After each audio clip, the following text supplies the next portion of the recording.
Hey guys, tonight we slip quietly into a world where the wind tastes like salt. The earth feels half frozen even in summer, and every creaking timber around you seems to hold a story. You're standing on the edge of a Viking-ruled coastal settlement, a place that's equal parts raw beauty, and you probably won't survive this reality. The air smells of wood smoke, thawing fish, and the kind of dampness that seeps into your clothes whether you invited it or not. So, before you get comfortable, take a moment to like the video and subscribe, but only if you genuinely enjoy what I do here. And because I love seeing where you're listening from, drop your country and your local time in the comments.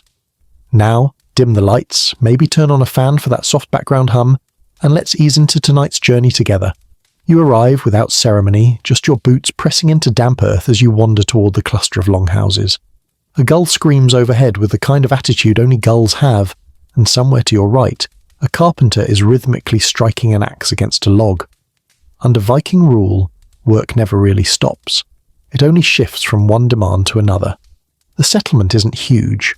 Maybe a dozen longhouses, a single watchtower made from logs that have seen better days, and a shoreline lined with boats pulled high to keep them from drifting away with the tide. You move slowly, as if your body already senses that this place runs on different rules, some spoken, many not. One mainstream historical fact slips in naturally. Viking settlements like this often formed along strategic waterways where trade, raiding, and travel intersected. You feel that in the layout here, everything faces the water, as if the sea itself is the settlement's true ruler. But there's a quirky little detail too. At least 3 houses have carved wooden cats perched above the doors. Not fierce dragons or warriors, cats. Household spirits, good luck signs, or maybe just someone really loved their farm cat. Historians still argue whether such little carvings were purely decorative or part of deeper Norse folk beliefs. You adjust your stride, feeling eyes on you from doorways, not hostile, just curious. People under Norse rule are taught to observe newcomers, not because they're paranoid, but because alliances, trade opportunities, or occasional threats come wrapped in unfamiliar faces. A tall man with a braided beard nods once as he passes. You nod back, trying to look like someone who understands the customs, even though you absolutely do not. The wind carries the sound of children laughing near the shoreline. They're tossing a piece of driftwood into the surf and racing the waves to grab it again. Their clothes are simple, wool tunics, leather belts, bare feet despite the cold. You can't tell if this means they're tough or just used to being uncomfortable. Probably both. As you walk deeper into the settlement, a woman steps out of a longhouse with a clay pot steaming in her hands. She gives you a glance sharp enough to cut rope and then continues on her way. People here don't waste words. They save them for stories, arguments, or flirting, never for casual chit-chat with strangers wandering around looking lost. The ground beneath your boots is uneven, cut by wagon tracks and footpaths. A goat tied near a doorway bleats loudly as if accusing you of something. You resist the urge to apologize to a goat. That's how you know the cold is already messing with your brain. Inside one longhouse, you hear the muffled thud of something heavy being dropped. Maybe a shield, maybe a barrel full of salted fish. Under Viking rule, homes are workplaces, social spaces, and storage units all at once. Privacy is about as rare as a warm winter. If you're imagining cozy solitude, forget it. The people living here share everything. Heat, meals, chores, even the occasional lice outbreak. Fun. You pass a doorway where a drying rack displays fish split open like pages in a grim seafood book. The smell is memorable. You're certain it'll cling to your hair for the next 17 lifetimes. But it's survival food, simple and dependable. One man sits beside it sharpening a knife with slow, practiced strokes. He doesn't look up, but he knows you're there. Everyone always knows who's nearby. Another piece of Viking life that keeps the settlement functioning. A dog trots ahead of you, sniffing the mud, then trots back as if checking that you're still following the unmarked path. Dogs here aren't pets. They're helpers, alarms, and sometimes heaters when nights get brutal. You cross near the center of the settlement, where a roughly circular space has been cleared. You sense the importance of it without being told. This is where arguments are settled, announcements made, alliances discussed. The Vikings might have a reputation for violence, but they're surprisingly formal about dispute solving. You don't see any fighting here, just traces of the tension that comes from people living close together with sharp tools and strong opinions. A woman carrying a small bundle walks past you, humming softly. Inside her bundle is a carved wooden idol tucked between bits of cloth. You wonder if it's a charm, a family heirloom, or something more personal. Again, historians still argue whether such small idols were used primarily for household worship or for more private protective rituals. The sun dips lower, giving the coastline that quiet amber glow that makes everything look peaceful, right before the cold punches you square in the lungs. Your fingers stiffen almost instantly. A light joke drifts into your mind. If your hands had a thermometer, they'd currently be screaming. This kind of cold isn't dramatic, it's just there, waiting to show you exactly who's boss. You realise that under Viking rule, nothing is gentle. Not the land, not the weather, not the expectations. But there's a strange comfort in that honesty. Nothing is sugar-coated. Everything is simple. Work hard, stay loyal, endure the elements, respect the people who keep you alive, and maybe carve a wooden cat for good luck. Your steps slow as you approach the largest longhouse, the one you'll be sleeping in. Smoke curls lazily from the top vents, glowing faintly in the fading light. Inside there will be warmth, noise, and at least one person who snores like thunder rolling down a fjord. You breathe deeply, preparing yourself for the life awaiting you the moment you step inside. You push aside the heavy, fur-lined door flap and step into the longhouse, letting the warmth swallow you whole.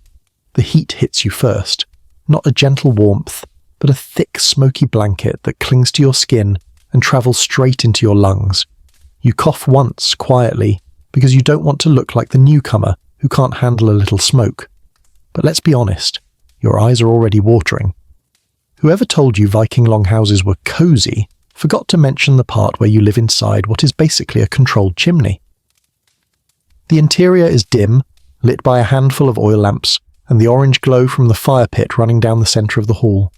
No chimney, no proper escape for the smoke, just slits in the roof that offer as much relief as a cracked window during a bonfire. You trudge forward, your boots sinking slightly into packed earth that's been walked on by generations. People stir in their sleeping spaces along the walls. Straw-filled beds, wool blankets, carved wooden chests. Everything looks worn but purposeful. A woman brushes her hair with a bone comb that catches in the tangles, and she mutters something under her breath that probably translates to this again. There's your quirky tidbit. Vikings were surprisingly into grooming. They had combs, ear spoons, tweezers, basically the medieval starter pack for looking presentable. Historians still argue whether this level of grooming was about vanity or simply practicality in a world where lice spread faster than gossip. Someone waves you toward an empty bench near the fire. You take a seat, feeling the heat seep through your clothes. The fire crackles, one of those random snaps that makes you jump even though you're pretending you didn't. A few people glance at you, not judging, just registering your presence like you're a new log thrown into the social fireplace. Above your head, herbs dangle from rafters, sage, fennel, something that smells suspiciously like onion. They dry slowly in the warm air, their scent mixing with smoke and stew. It's oddly calming, until a piece of ash drifts into your lap, and you have to casually brush it away like, yes, absolutely, you meant to do that. You notice how the longhouse shapes the rhythm of life here. There's no personal bubble, no quiet morning coffee alone by the window. Everything you do is witnessed. Every sound joins the ongoing soundtrack of coughs, murmurs, clattering wooden bowls, crackling fire, and the occasional snore that could shake the rafters. You're learning quickly that under Viking rule, privacy is a myth, and so is sleeping in. A mainstream fact slips in easily. Longhouses like this didn't just house families, they often sheltered extended kin groups, foster children, servants, and sometimes travellers. One crowd, one roof, one fire. It made heating efficient, but comfort questionable. You glance around, noticing the range of people sharing this space. Kids chasing each other with a carved wooden toy horse, an older man repairing a torn cloak, a teenage girl mashing something in a bowl with the absolute fury of someone who has been told to help one too many times. Smoke curls upward, thick enough that you could probably chew it if you tried. Someone offers you a wooden cup filled with water that somehow tastes like wood, herbs, and a faint memory of goat. You drink anyway. Hydration matters, especially in a place where the fire is slowly dehydrating your soul. As you sit there, your ears adapt to the layered noise. A low conversation near the door catches your attention. Two men are discussing repairs on the roof, debating whether the upcoming rain will flood the storage area again. Historians still argue whether Viking roofs were universally thatched, turf-covered, or a mix depending on region. Judging by the leak-prone roof above you, this settlement might be using the whatever we had on hand and didn't rot yet method. You shift on the bench, feeling the wood creak under you. Someone hands you a bowl of thick porridge. Not sweet, not savoury, just porridge. The kind of meal that feels like it was invented by someone who gave up halfway through inventing flavour. But it's warm, filling, and exactly what keeps people alive here. You take slow bites, blowing on each spoonful, trying not to flinch each time ash drifts down like a cursed snowfall. A little boy plops down beside you with the confidence of someone who has never questioned anything in his life. He points at the fire and says something in Old Norse that you do not understand even slightly, but he seems happy about it, so you nod enthusiastically. He beams, convinced you've shared a profound moment. Congratulations, you're now friends with a Viking child who may or may not become a berserker in 20 years. On the opposite side of the longhouse, a man is carefully scraping soot from a pot. His movements are slow, practiced. You sense the rhythm of expertise in every stroke. Under Viking rule, skill earns respect, sometimes more than strength. Whoever keeps the fire burning, the food cooking, and the tools repaired is just as vital as any warrior. It's a subtle hierarchy, woven into mundane tasks. Suddenly a gust of wind sneaks in through the door flap, sending a fresh wave of cold air chasing across the floor. People instinctively shift closer to the fire. Someone curses quietly, someone else laughs, someone else adds another log. The longhouse breathes, contracting, expanding, adapting. You find yourself relaxing despite the smoke, the noise, the everything.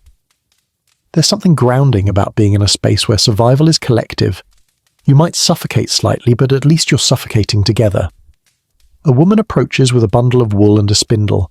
She sits nearby, spinning fibres into thread with the calm focus of someone who has done this for so many years she could probably do it in her sleep. She glances at you and smiles softly. You return it, relieved to finally receive a smile that doesn't feel like a silent interrogation. The fire pops again. More laughter ripples through the hall. You begin to understand how mornings work under Viking rule. Everyone wakes, everyone works, and everyone shares the same air, smoky, warm, communal. You're part of the longhouse now, whether you intended to be or not. Morning in a Viking settlement does not politely tap you on the shoulder.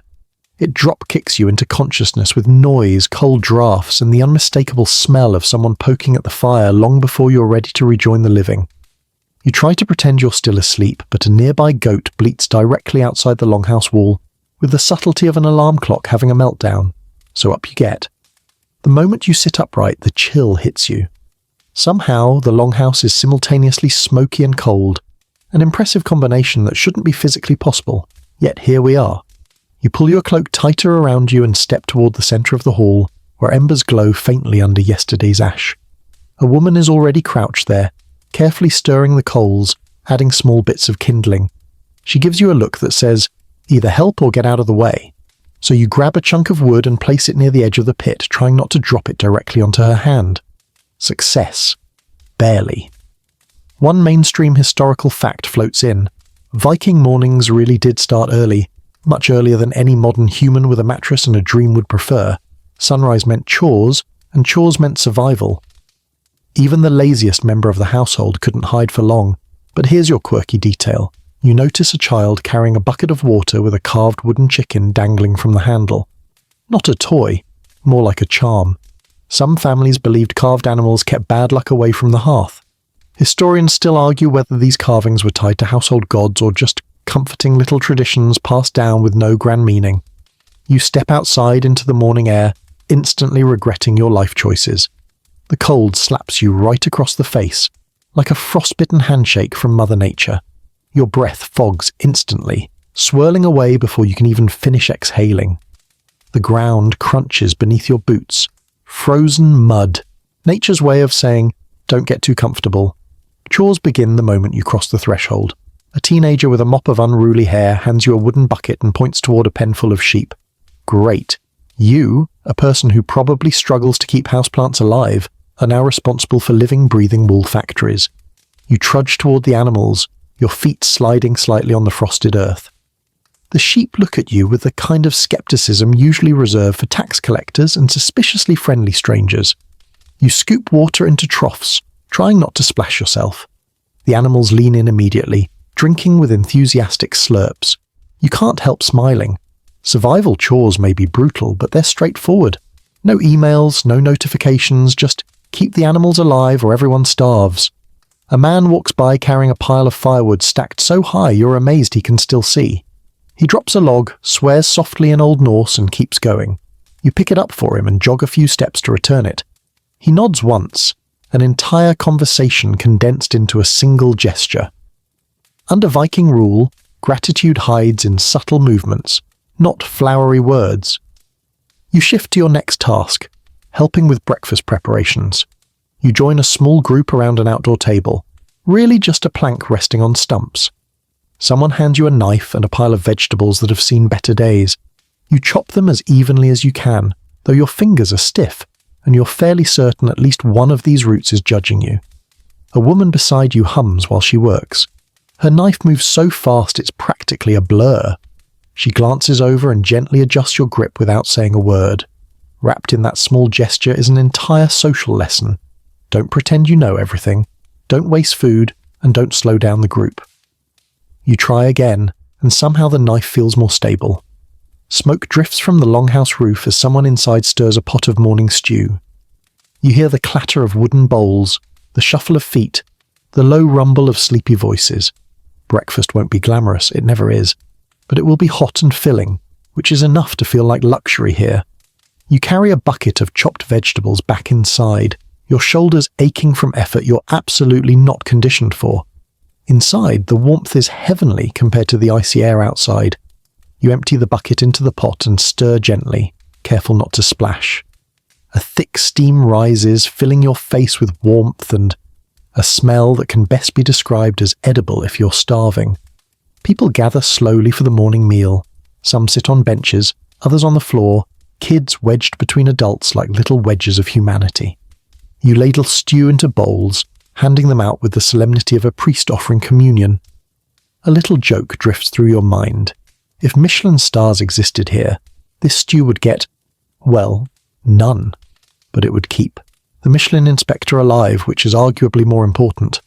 A warrior-looking man with braided hair sits near you, sharpening a blade with slow rhythmic strokes.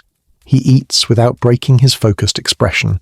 Someone else plucks a stray piece of straw from your hair, apparently a parting gift from the sleeping space. You pretend this is normal. Everyone pretends this is normal. A dog curls up near your feet, sighing dramatically like it worked harder than anyone else this morning. You drop it a tiny scrap and it shifts into an even comfier loaf shape. Congratulations, you've made your first loyal friend of the day. After breakfast, the longhouse empties again. Some go to mend fences, some to fetch more firewood, some to break ice at the riverbank for laundry. You stand for a moment, realizing how much physical labor defines each day here. No gym memberships needed, just survival. Pure, exhausting, repetitive survival. But there's a strange piece to it. You know exactly what needs doing, and why. Every step, every chore, every breath in this icy air is part of the machinery that keeps the settlement alive. You straighten your cloak, step back into the cold, and prepare yourself for whatever task someone silently points you toward next. You don't get more than a few steps outside before your next assignment becomes clear: food. Not eating it, gathering it, preparing it, preserving it, and trying not to complain about it. Under Viking rule, meals aren't culinary adventures. They're strategic fuel stops designed to keep you from collapsing. And yet even in this world of smoky stews and dried fish, you'll find tiny flashes of creativity, usually hiding behind an overwhelming scent of onions. You'll wave toward a small outbuilding, a shed really, though shed is generous. It's more like 4 planks and a prayer. Inside you meet a woman stirring something thick inside a clay pot. She hands you a wooden spoon and points toward a barrel filled with mysterious ingredients. Translation: congratulations, you're helping. The pot smelled complex, like someone mixed porridge, seawater, and burned hope together. You stir anyway because refusing isn't an option unless you have a death wish. A child peeks in through the open doorway, giggles at your expression, then disappears before you can glare at them. Great. Viking toddlers. 1, you, 0. A mainstream historical fact drifts in naturally. Viking diets depended heavily on environmental reality. Grain when it grew well, fish when the waters behaved, livestock when wolves weren't feeling bold. You feel that truth as you watch someone scrape the last bits of dried barley from a storage bin. Nothing is wasted here. Nothing. As you stir, the woman dumps in a handful of herbs that look suspiciously dry and brittle. She explains, in broken words and gestures you barely follow, that they're meant to brighten the taste. You nod politely. Yes, of course. Brighten. Whatever that means when your stew currently smells like a swamp took up smoking. Now for your quirky little tidbit, you notice on the shelf a jar of Skyer, an Icelandic dairy product that's sort of a yogurt cheese hybrid. But this one has berries crushed into it, and onions. You blink. Onions with berries in yogurt. You try not to judge Viking culinary innovation, but your modern brain is filing a complaint with HR. Outside the shed, a man is gutting fish with the speed of someone who has gutted too many fish in his lifetime. The guts hit the snow with soft, unpleasant plops. A few crows hop closer, waiting for him to leave. He doesn't. They hop back. This dance continues for several minutes. You watch, entranced, until the man shoots you a look that clearly means, "Stop staring at me and stir your pot." You return to stirring. The stew thickens, your arm burns. You consider switching hands, but fear losing credibility in this very judgmental shed. A teenage boy enters carrying slabs of smoked fish. He sets them on a table where several women start slicing them into thin strips. One offers you a piece. You take it cautiously, sniff it, and try a bite. It's salty, chewy, and tastes exactly like the ocean if the ocean had a basement, but it's edible, and right now that's the gold standard. People drift in and out of the shed, contributing to the meal like bees around a hive. One woman slaps your shoulder approvingly as she passes. The little victory warms you more than the fire. Eventually you're sent outside to help with the bread, and by bread we mean flat, dense rounds of barley dough that bake on hot stones. You kneel beside a woman who shapes each loaf with practiced skill. You try imitating her. Your first attempt looks like you're sculpting sadness. She laughs, a good-natured laugh, not a mocking one, and reshapes it for you. Historians still argue whether these simple breads were eaten alone or topped with butter, skyr, or even fish. Here, it's fish. Of course it's fish. You can't escape fish in a Viking settlement. If you smell like fish by noon, congratulations, you're blending in. As the bread cooks, a dog wanders by and sniffs at the air. Its nose twitches, its tail wags, and it plops itself down right beside you. You become instant friends again. Dogs have their priorities straight. Warmth, food, companionship. A good reminder for all of us, honestly. Once the breads are ready, people gather outside near a long plank table. Wooden bowls, wooden spoons, and clay mugs appear like magic from various storage boxes. The stew you helped stir is poured into bowls, its colour somewhere between brown and beige, a tone best described as 18 different vegetables boiled until submission. You sit between two men, one older with silver in his beard, the other young and restless looking. They eat quickly, efficiently, with an occasional grunt of approval. You mimic them blowing on your spoon, ignoring the occasional unidentifiable texture. A light joke drifts through your mind. If you served this stew in a modern restaurant, you'd be arrested. But here, it's warmth, survival, and maybe even a hint of comfort. While you eat, the older man gestures toward the toasted bread rounds. He tells a brief story, something about a time when a winter was so harsh the community had to grind tree bark into flour. You're not sure if he's exaggerating or recounting something painfully real. Viking-era survival stories tend to blur the line between dramatic and, oh no, that actually happened. Nearby, two women are cheerfully arguing about how much fish should go into the next meal. Their tones are warm, teasing. Community bonds form over food, over chopping, scraping, stirring, sharing. You realize that even though the meals are simple, the work behind them is anything but. When you finish your bowl, you feel the warmth settle in your stomach, spreading through your limbs. It's not gourmet, but it's enough to keep you moving, enough to keep you alive. You wipe your bowl clean with a scrap of bread and join the others in returning dishes to the washing area.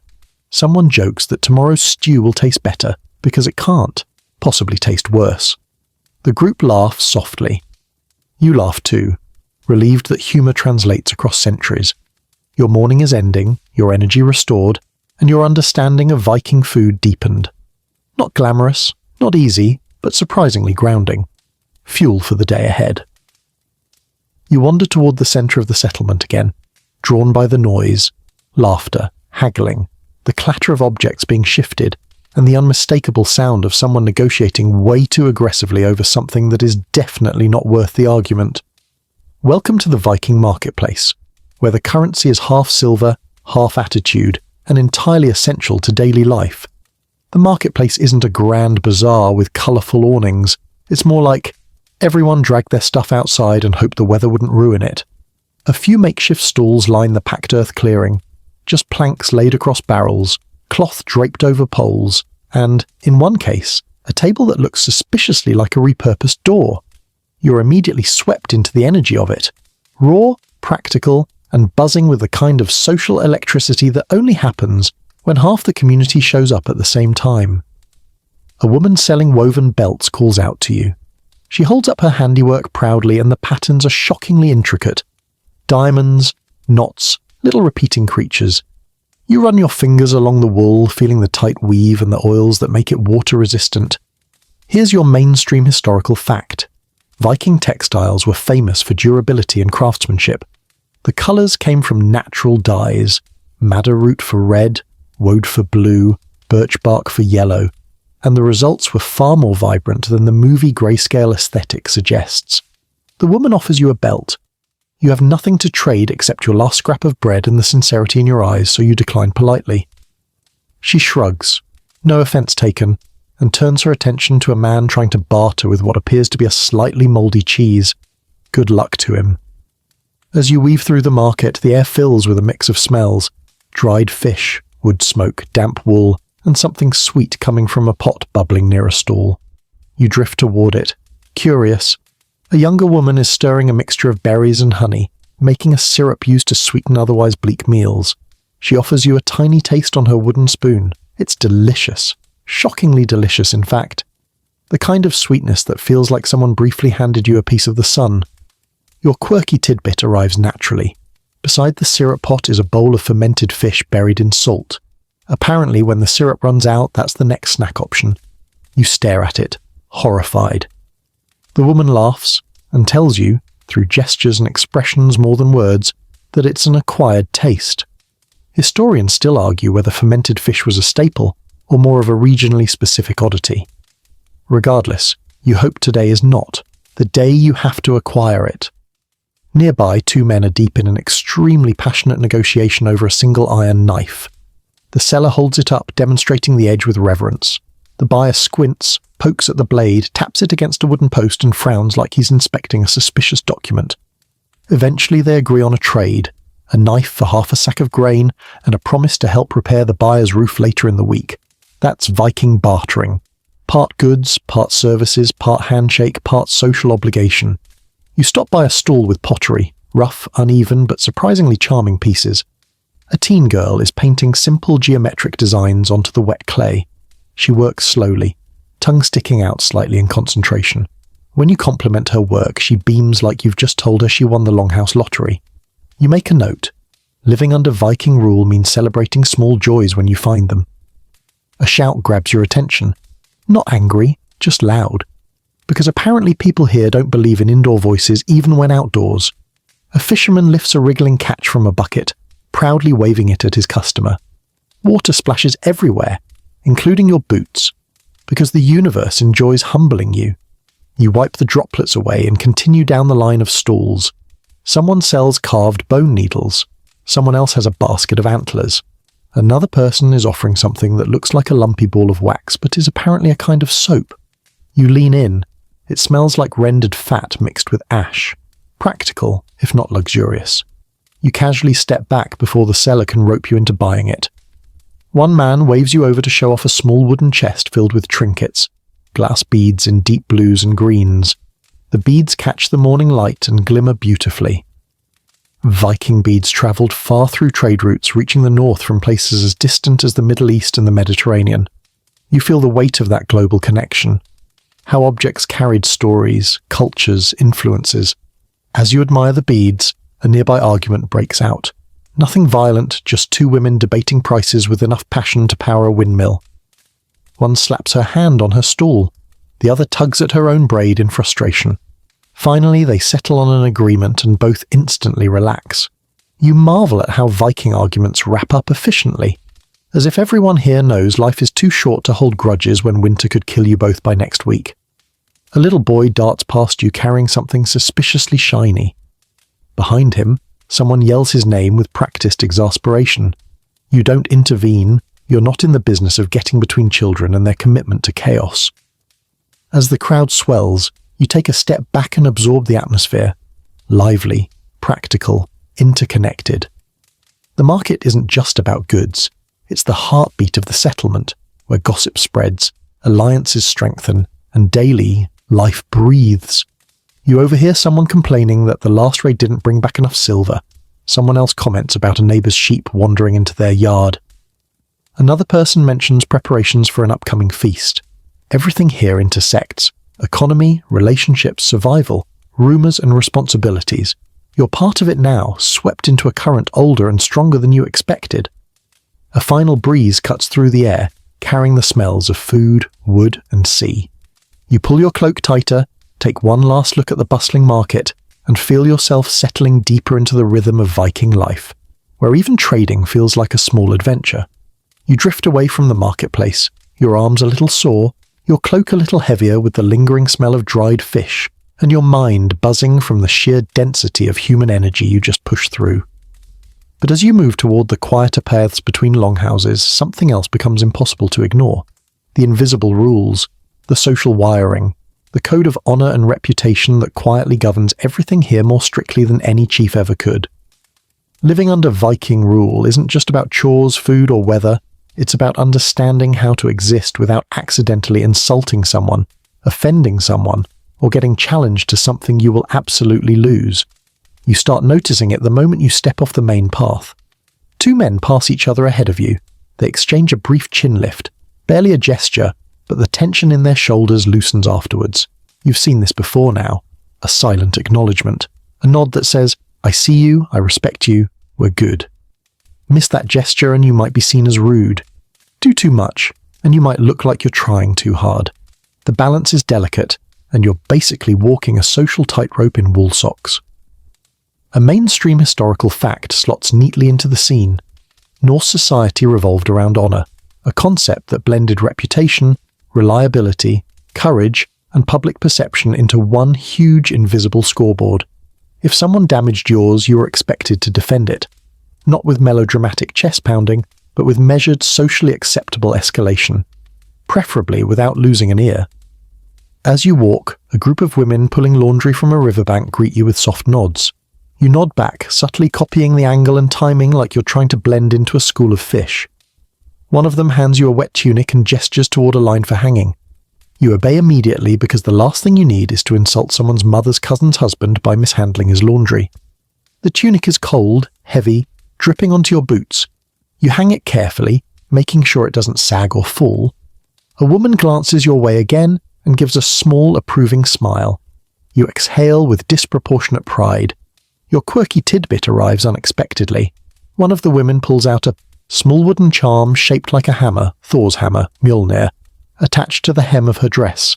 She explains, in more gestures than words, that she sews one onto every garment as protection from misfortune. It's tiny and barely noticeable, but she handles it with deep reverence. Historians still argue whether such charms were purely religious symbols or sometimes used as subtle political statements during the Christianization period. A man calls out from behind you, startling you enough that you almost drop a pair of wool trousers. He's tall, broad-shouldered, and carrying a sack that looks suspiciously heavy. You brace yourself for trouble, but he just wants help tying the sack to his cart. You tie the rope as best you can, though your knots look like the work of someone who had only 5 minutes of Boy Scout training before quitting. He eyes your handiwork, grunts, and fixes it with 3 swift movements. No shame, just Viking efficiency. You continue walking, absorbing the atmosphere. Every little interaction matters here. Every gesture is loaded with meaning. A held gaze can be respectful or threatening. A shrug can diffuse tension. A poorly timed joke can end your career as a functioning human being in this community. Speaking of jokes, you overhear one. Two men near a fence are laughing as they repair a broken post. One teases the other for failing to chop firewood correctly last winter. The accused man snorts and throws a clump of snow at him. Their laughter rings out across the yard. It's a good reminder that Viking life wasn't just grim determination. Humour existed everywhere, woven into labour and conversation like a pressure valve. You smile, though you don't get the punchline because the delivery sounds like pure chaos. Yet just a few steps away, another pair of neighbours speak with careful measured tones. Their conversation circles around land rights. Who owns which patch of grazing meadow? Neither of them raises their voice. They're dancing around conflict with the caution of people who know exactly how quickly things can turn. Honour is currency, and you can feel that, heavy in the air like the scent of smoke that never quite leaves your cloak. Children race past you, shrieking with joy. One crashes into your leg, apologises with a quick bow, then zooms off again. You bow back, awkward but committed. If Viking kids can master social etiquette while sprinting through mud, you can at least try to keep up. Soon you reach a longhouse where a small gathering is forming outside. A man is recounting a story, something about his brother's brother-in-law getting into a feud over a missing sheep. Everyone listens intently, nodding thoughtfully or frowning in the right places. You realise that stories here aren't just entertainment, they're social messages, lessons, warnings, reputation markers. When someone mentions your name in a story, good or bad, it sticks. And here's the scholarly debate flavour you need. Historians still argue whether the sagas, some of which record these honour-based tales, capture real events, or are polished, dramatised narratives crafted to teach moral lessons. Either way, the social gravity they describe feels very real around you now. As the story ends, people disperse. A woman pats your arm as she walks by, a sign of welcome so subtle you might have missed it if she hadn't lingered a heartbeat longer than necessary. A man gives you the briefest of nods, indicating you're being folded into the community's mental map. Slowly, carefully, but genuinely. You take a breath, noticing the faint scent of the sea blending with smoke and wool. The sky is clear, the air crisp, and somewhere in the distance a hammer strikes an anvil. Another day is shifting forward, and you, against all odds, are becoming part of its rhythm. Honour, reputation, and social rules aren't just abstract ideas. They are the architecture of Viking society, and now they're woven around you, shaping your every step. You follow a narrow path that winds between longhouses, drawn toward a low hum of voices in the distance, a steady, rhythmic kind of talking that feels different from marketplace chatter. You recognise it now, the sound of people discussing law. Not modern, 400-page legal document law, Viking law.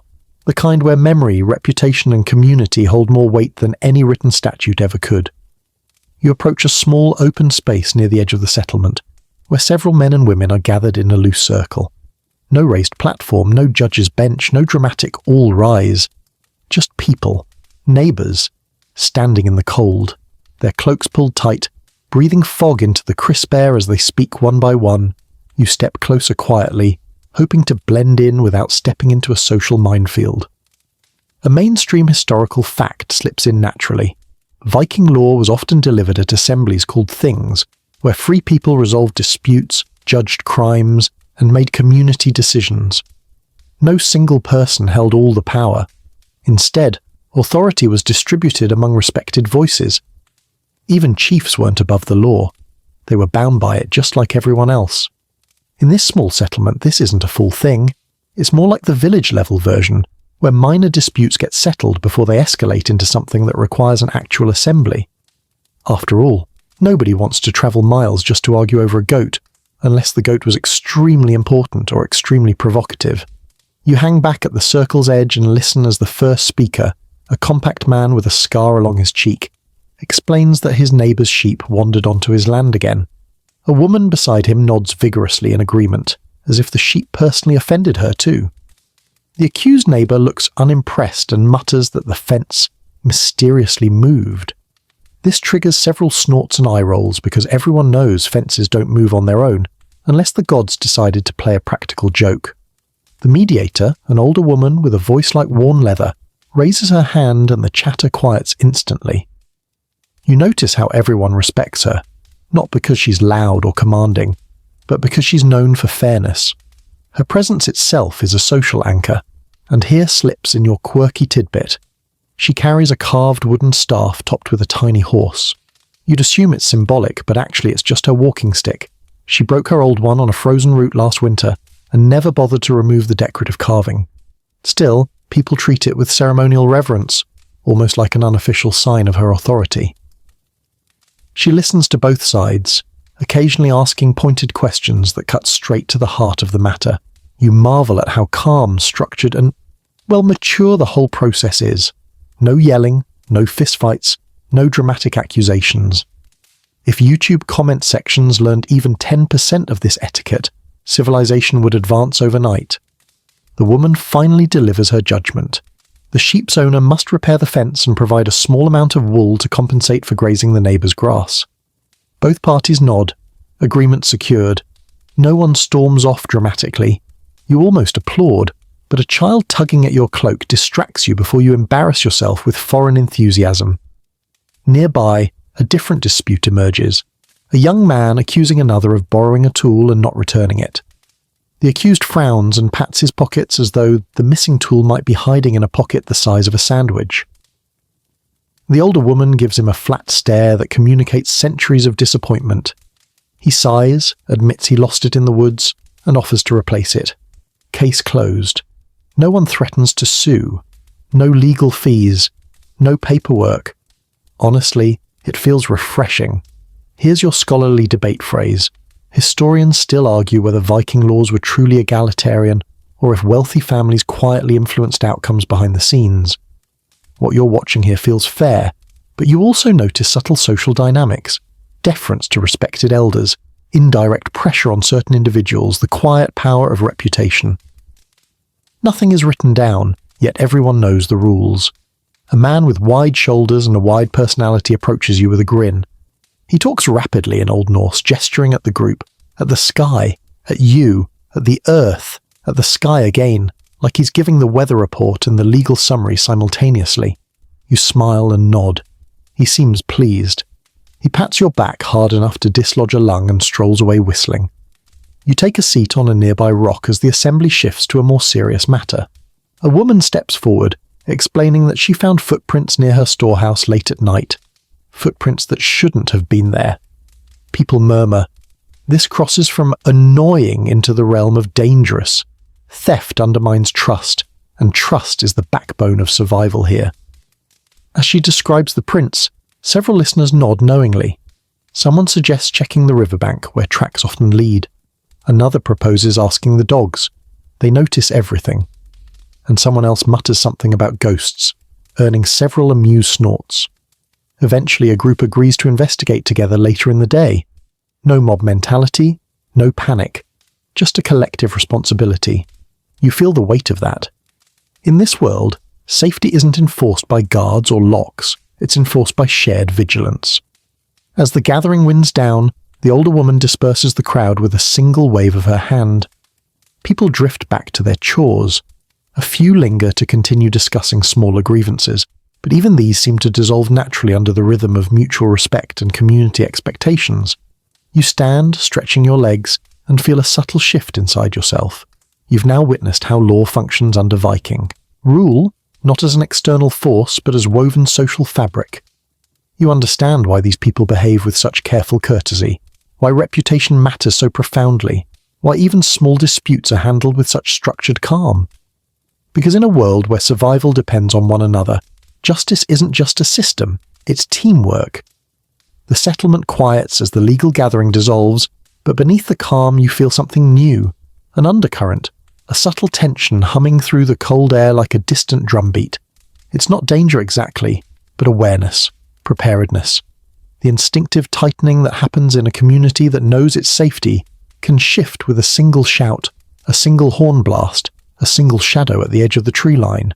You follow a narrow path toward the shoreline where several boats rest on the pebbled beach. The sky above is a soft grey now, the kind that promises either a peaceful afternoon or a sudden storm. Viking life thrives in uncertainty. You're beginning to understand that the weather and the world behave with similar unpredictability. As you approach the boats, you spot a cluster of men and women working with quiet urgency, patching sails, checking ropes, sharpening spearheads. No one's panicking, but no one is relaxed either. You step closer, catching fragments of conversation, rumours of rival settlements moving south, a trading route disrupted by bandits, a missing traveller who should have returned days ago. This is your mainstream historical fact, arriving as naturally as the tide. Viking-era communities didn't spend every day raiding or fighting. Most days were peaceful, but always carried the shadow of potential conflict. Political rivalries, territorial disputes, or threats from outside tribes meant settlements stayed ready, even in calm times. Someone hands you a shield without ceremony. You fumble it immediately because your wrists were not built for this. The man beside you smirks and adjusts your grip, guiding your fingers around the leather straps until it rests more naturally on your forearm. It's heavy. Shockingly heavy. You try not to let your shoulder sag. Another pair of villagers begin driving sharpened stakes into the ground near the beach. Defensive posts. Not a wall, not a barricade. Just enough to complicate any would-be attack. The stakes are uneven, but every hand that lifts a hammer seems to know exactly what it's doing. You're struck by how cooperative they are, moving in fluid, practiced patterns without needing instructions. A woman with a long braid and a stern face gestures for you to follow her. You trail behind her up a small rise overlooking the beach. From here, you see how the settlement strategically places its watch points, a system of vantage spots where sentries rotate throughout the day. And here's your quirky tidbit. Attached to one of the posts is a small bronze bell, not some grand alarm system, just a simple bell tied with leather, meant to clatter loudly if a rope is pulled. Primitive by modern standards, but surprisingly effective. The woman explains, with more hand motions than speech, that the bell alerts the settlement if ships appear unexpectedly. You nod, and she watches your expression carefully, as though gauging whether you truly grasp the weight of that responsibility. You do. Maybe not fully, but enough that your stomach tightens. You stand with her for several minutes, watching the horizon where sea meets sky. The waves roll in steadily, calm, rhythmic. A dog sits nearby, tail twitching slightly as it sniffs the wind. Even the animals here serve as early warning devices. Historians still argue whether Viking settlements maintained full-time guards or simply rotated community members. Judging by this place, it seems the latter. Everyone participates. No oversized egos, no lone warrior trope, just a community that understands danger is a shared burden. A horn suddenly echoes from somewhere inland. You jump so hard you nearly drop your borrowed shield, but the others barely flinch. The sound isn't urgent, just a signal. Lunch break, shift change, laundry done. Hard to say. The villagers glance at each other, shrug, and return to their tasks. You breathe out, relieved, but your heart is still thudding. You're realizing why Viking life had its reputation. The raids might be sensational in movies, but for average people living under Viking rule, the anxiety of being raided was the terrifying side of the equation. Even if danger didn't arrive daily, the possibility shaped everything. Sleep patterns, chores, travel, even how loudly children were allowed to play near the perimeter. As the work continues, a man in a fur-lined cloak approaches with a spear in hand. He hands you a shorter wooden staff instead. Not a weapon, more like a beginner's tool. You awkwardly mimic the defensive stances he demonstrates. You are, without exaggeration, terrible at all of them, but he tries not to laugh. A few people nearby fail to hide their smirks. You look like a toddler trying martial arts. Still, the lesson isn't wasted. You learn how to brace your feet in the snow, how to pivot quickly, how to avoid getting clocked in the face. The spearman nods approvingly when you manage 2 halfway competent movements in a row. That's basically a diploma in Viking self-defense. As you practice, the settlement's atmosphere shifts again. Not darker, not lighter, just more alert. A woman strings her bow with steady hands. A teenage boy tests a wooden shield by striking it with a dull axe. An older man tightens the leather straps on his boots, but there's no dread here. No exaggerated panic. Just steady, Prepared silence broken occasionally by a joke, a laugh, or an affectionate shove between siblings. Fear is present, but not consuming. These people have lived with it all their lives and wear it like another layer of clothing. You realize that readiness here isn't about expecting violence, it's about refusing to be surprised by it. A subtle but vital distinction. Eventually the tension settles and tasks wind down for the afternoon. People return their tools, brush snow from their clothes, and drift back toward the longhouses. You follow, feeling the weight of the shield still pressing into your arm. As you walk, you understand something new. Living under Viking rule didn't mean constant battle. It meant constant awareness, constant collaboration, constant readiness to defend the fragile bubble of life built against raw land and unpredictable neighbours. And despite the fear, there's community in that, strength in that, a sense of belonging forged not by peace, but by shared vigilance. You take one last look at the quiet horizon before turning back toward the warmth of the settlement. The sea is calm now, but in Viking lands, calm is never guaranteed. You follow the slow current of people drifting back toward the longhouses, expecting to slip quietly into the background again, but something shifts as you approach the wide doorway. The rhythm of the settlement changes, the sounds soften, voices drop. A group of women gather near the entrance, their movements purposeful but unhurried, like a tide flowing around obstacles without losing momentum. You step aside instinctively, letting them pass. They're carrying baskets, tools, and bundles, objects you can't immediately identify but recognize as important. Not weapons, not trade goods, household power tools, Viking edition. A mainstream historical fact anchors you here. Viking women ran households with remarkable autonomy.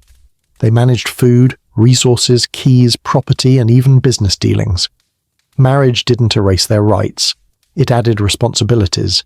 In fact, keys were symbolic. Women literally wore them at their waist to signify their authority over the home. As you observe, you notice the soft jingle of keys as one woman walks. Iron keys, neatly arranged on a ring, clinking against her belt. She moves like someone who knows she is indispensable. She is. Inside the longhouse, the air is warm again, a smoky haze mixed with the scent of wool and stew. Children scatter around the women like playful shadows, while the men peel off toward their afternoon chores. But the women stay central, controlling the flow like quiet constellations around which the rest of the household orbits. You're invited, gestured, toward a corner where wool is being cleaned and carded. You sit, watching as a pair of women tease apart clumps of wool with methodical precision. Their hands work quickly, turning raw fleece into soft fibers ready for spinning. One hands you a lump of wool. You try to mimic her movements. Your wool looks like something a dog coughed up. She smiles patiently and shows you again. You try again. Better. Slightly. Your quirky tidbit emerges naturally. One woman uses a small piece of soapstone warmed by the fire to soothe her, hands as she works. Soapstone retains heat beautifully, and apparently some Viking women use them as proto-hand warmers while doing winter chores. You feel it when she presses it into your palm, warm, smooth, grounding. A girl no older than 12 sits beside her mother, weaving small bands on a backstrap loom. Her feet brace against a carved wooden board as she leans back, keeping the tension even. The pattern emerging is simple but clever, alternating dark and light threads in a diagonal path. The girl catches you watching and flashes a proud grin. The conversations here are quieter but richer. Gossip blends with plans, jokes, frustrations, and instructions. A woman argues playfully about someone stealing her best wooden spoon. Another insists it wasn't stolen, it walked off, which earns a chorus of knowing laughter. Someone mentions preparations for a feast later in the month. Another complains about her neighbour's pig rooting near her doorway. One rolls her eyes dramatically. Universal language, that one. Women's influence here is subtle but unmistakable. They manage trade agreements within households. They oversee servants and thralls. They preserve food stocks and decide when to use or store precious supplies. They choose when to mend garments and when to let them die a dignified death. Historians still argue whether Viking women wielded political influence publicly or only privately. What you're seeing now suggests both. The quiet decisions happening here, how much grain to trade, whose child needs winter boots, which families get help with repairs, these ripple outward into the entire community. One woman stands and retrieves a leather-bound pouch. She opens it to reveal silver pieces, hack silver, cut into irregular chunks used for payment. She sorts through them with her fingers, makes a mental note, then tucks them away again. Household finances, Viking edition. Another woman motions for you to follow her outside. You do, stepping into the crisp air again. She leads you to a fenced area where herbs are strung to dry under an awning. She picks several sprigs, thyme, angelica, something else that smells like mint with an attitude, and tucks them into a cloth bag. She hands the bag to an elderly woman approaching from the path. Medicine, seasoning, luck charm, maybe all three. You help carry a basket back inside and find another cluster of women preparing fibers for rope making. Their fingers twist strands together in a mesmerizing dance. Fluid, repetitive, steady. You try helping, but your rope looks like it was made by someone who recently discovered thumbs. A woman pats your wrist gently. It's the Viking equivalent of "nice try, sweetie." A small commotion draws your attention. A young woman enters proudly holding a wooden box containing a handmade brooch. It's oval-shaped, carved with spirals, meant for fastening a dress at the shoulder. The room breaks into delighted murmurs. Everyone inspects her, work, offering praise and advice. It's artistic, functional and symbolic, a marker of identity and status. And in this moment, you see the deeper truth. Viking women shape the culture here. Through clothing, food, craft, decision-making, relationships, and hearth. They are the architects of stability in a world defined by uncertainty. One woman sets a wooden bowl in front of you. Freshly cut apple slices with a drizzle of berry syrup. You blink. Fruit, sweetness, kindness. This is basically a Michelin star tasting menu by Viking standards. You savor it slowly, and she giggles at your reverence for something so simple. A group of kids bursts into the longhouse again, carrying sticks, shouting imaginary battle cries. One woman gives them a look so powerful it could end wars. They immediately lower their voices to soft play fighting. You marvel. Forget swords. That is power.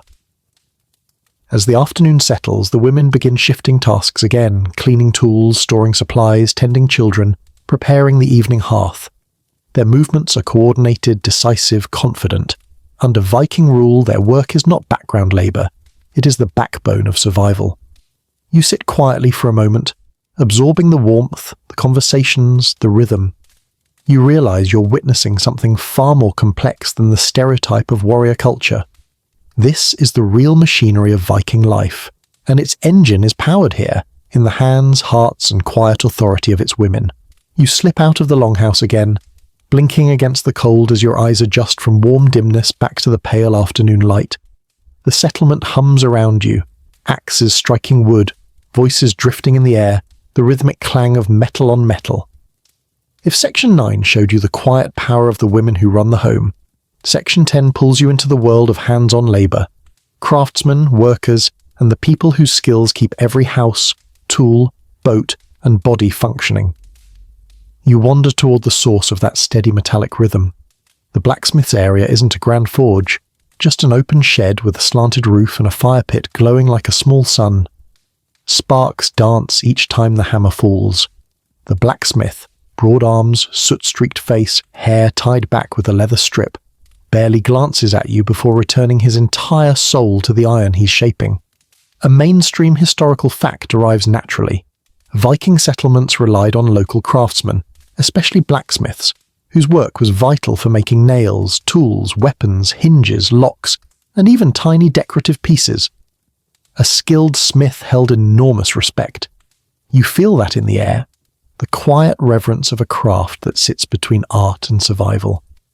He gestures toward a bucket of water and motions for you to pump the bellows. You do, pulling the wooden handles up and down, feeling the fire inhale and exhale hotter with each stroke.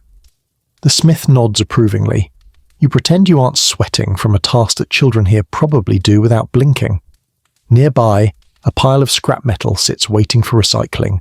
Bits of old tools, broken hinges, a bent knife blade. Nothing goes to waste. Vikings were experts at repurposing, mending, and reforging. Your quirky tidbit slips in perfectly. One fragment on the pile is a small, twisted ring made from what looks like brass. It's shaped like a serpent biting its own tail, an Ouroboros. You ask the smith about it and he shrugs. It was once a belt clasp, he explains with gestures. Someone brought it for repair, then never returned for it. People forget, apparently, even in medieval Scandinavia. You move on as the smith returns to hammering, sparks flickering around his hands like fiery snowflakes. Across the path, a man sits carving wood on a low stool. His fingers move with delicate precision, shaping a long handle for a tool you can't identify yet. The curls of wood fall around him in soft spirals. A child hands him a new piece of pine. He hands the child a small carving in return, a little wooden bird. The exchange feels ritualistic, sweet, familiar. You step closer. The carved objects on his mat range from spoons, bowls, and tool handles to little figurines, animals, ships, even tiny human shapes.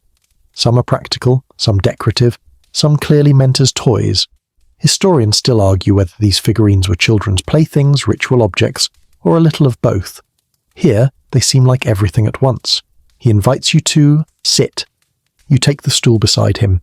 He places a small block of wood in your hands and demonstrates a slow, gentle cut. You try copying him and immediately shave off a large uneven chunk, nearly sending the knife into orbit. He chuckles softly and adjusts your hand. His patience is impressive, considering you're basically a danger to yourself and anyone standing within 6 feet. As you carve, the settlement's daily labour unfolds around you. A tanner works with hide stretched on wooden frames, scraping away flesh and fat with a curved blade. The smell is bold. You wisely keep your distance. A woman nearby grinds grain with a heavy stone quern, rotating it with powerful, steady strokes. 2 boys haul a net filled with fish from the shoreline, their skinny arms straining with the weight. A group of older men inspect a cartwheel, debating whether to repair or replace it. Nothing is idle. Nothing is decorative. Every movement serves a purpose. Eventually a man waves you over to a structure that looks like half shed, half mystery. Inside are tools piled neatly. Augers, chisels, axes, wedges. He introduces himself, he gestures broadly in a way that suggests introduction, and shows you a wooden frame he's constructing. It's the beginnings of a loom. Tool posts, crossbars, pegs waiting for tensioned threads. He motions for you to lift one end. You try, you grunt, you fail. He smiles kindly, lifts the entire thing himself with one arm and sets it down effortlessly. You nod, pretending you totally loosened it for him. A woman nearby laughs and tells him something that makes him blush slightly. You don't know what she said, but you're 90% sure the translation involves teasing him about showing off for you. You pretend not to understand. It's safer that way. Someone calls for help repairing a roof beam. You volunteer, maybe foolishly, and climb up to join them. The beam is larger than you expect, and your hands numb instantly in the cold air. A man shows you how to wedge it into place using a pole for leverage. You almost slip twice. He catches you twice. You decide you owe him at least 1 bowl of stew later. As you climb back down, a group of women walk past carrying baskets of sheep's wool.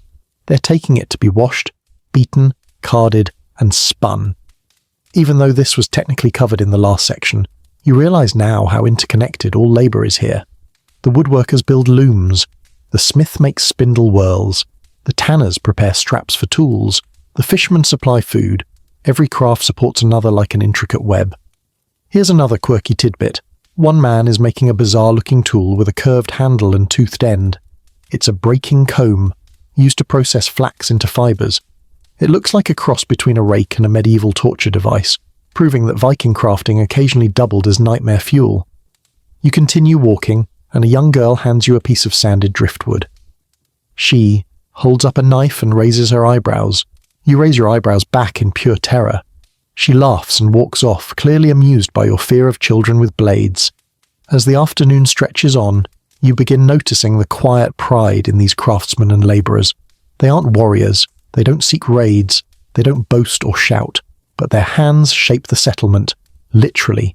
They carve, forge, stitch, bind, polish, haul, repair, and create the world everyone else depends on. Historians still argue whether Viking society gave enough recognition to craftsmen compared to warriors. But here, in this moment, standing in the cold with wood shavings on your cloak and soot smudged across your glove, you see the truth. Warriors may take the glory, but craftsmen carry civilization.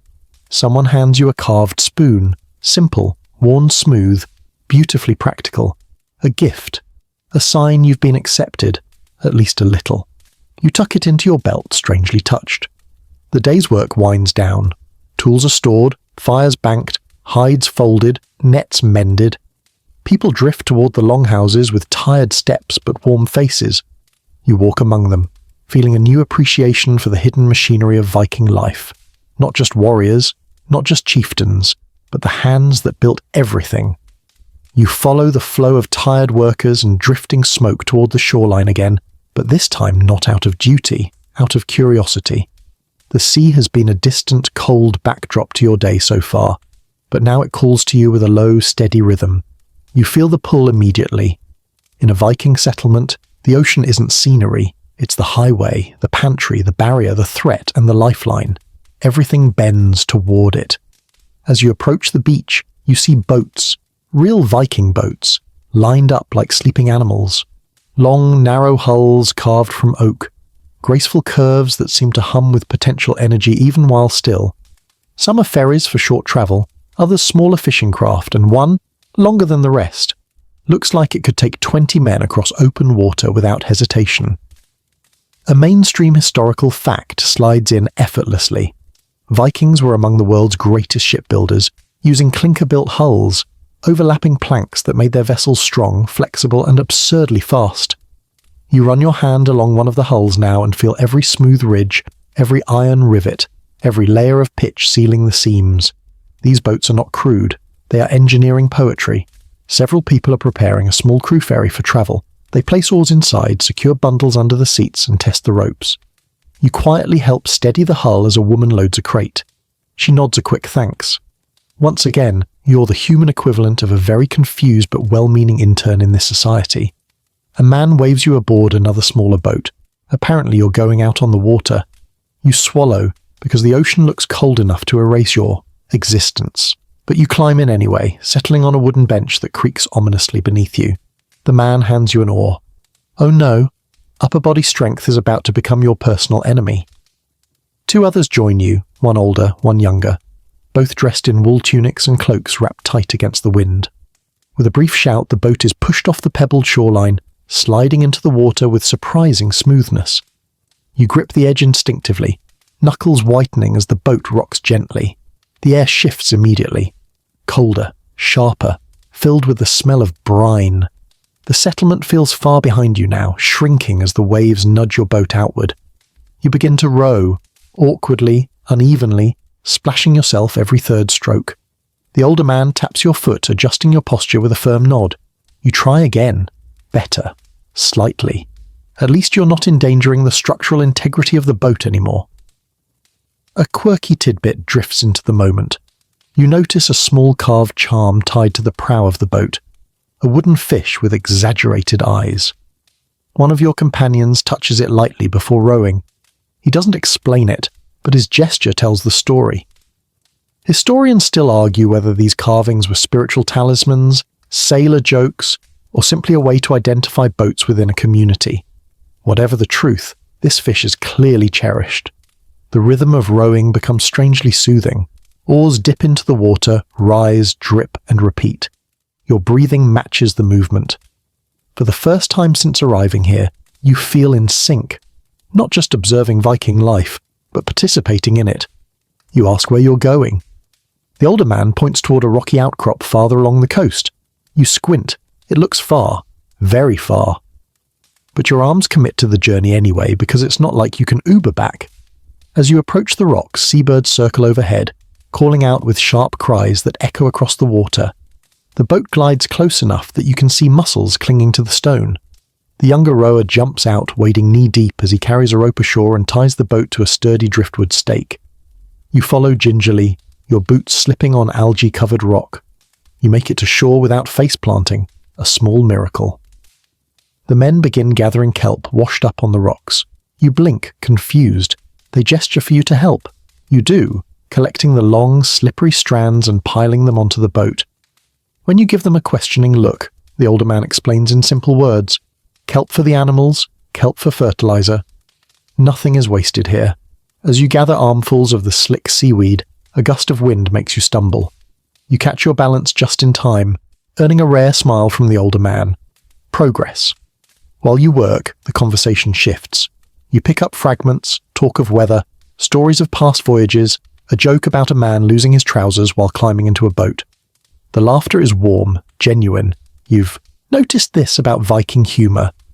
Dry, observational, often a little mischievous. Someone makes a joke about your terrible rowing form.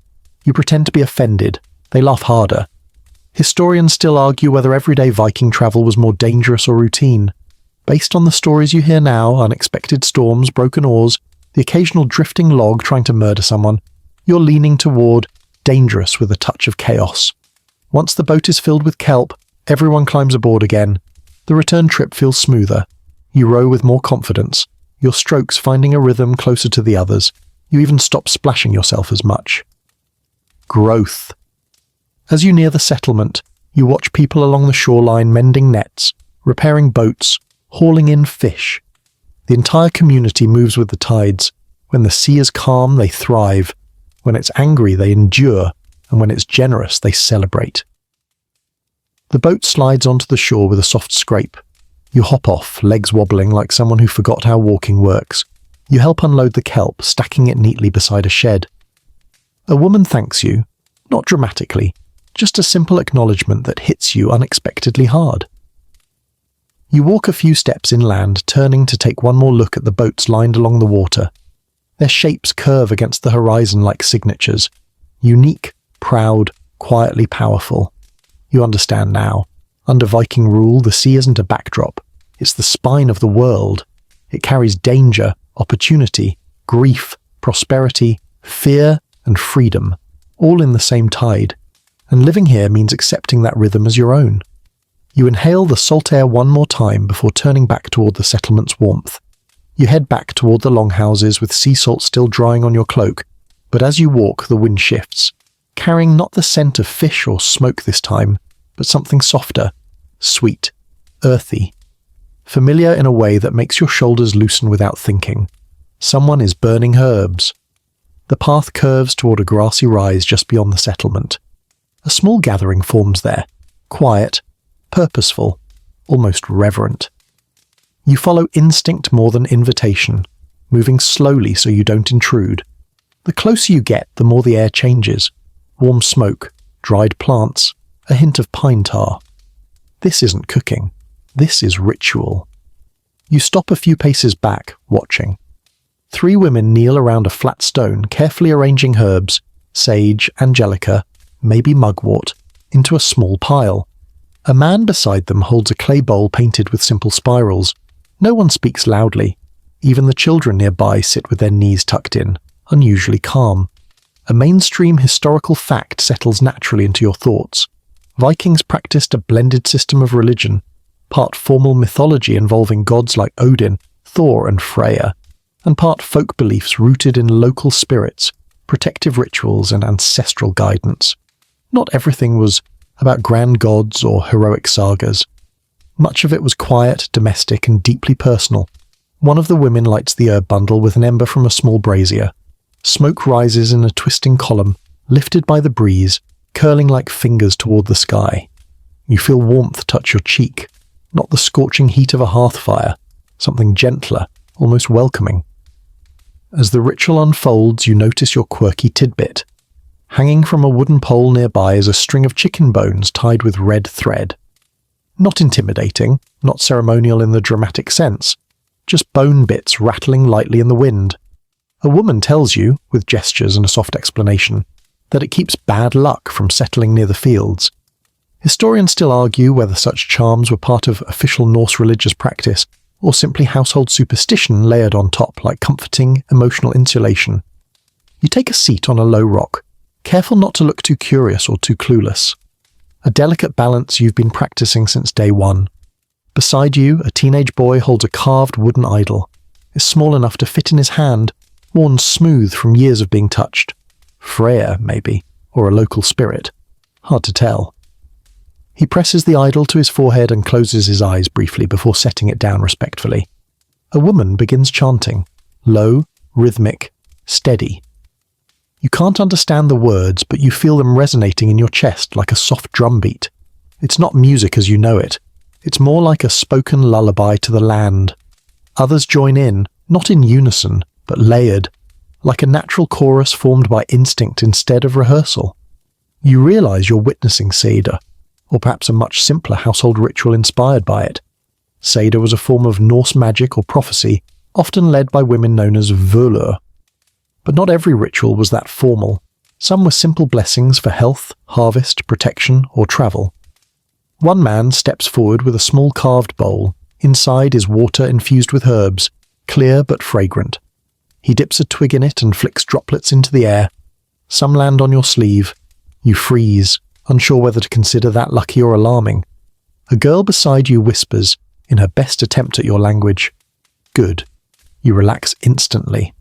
The ritual continues for several minutes, though time feels slower here, softer.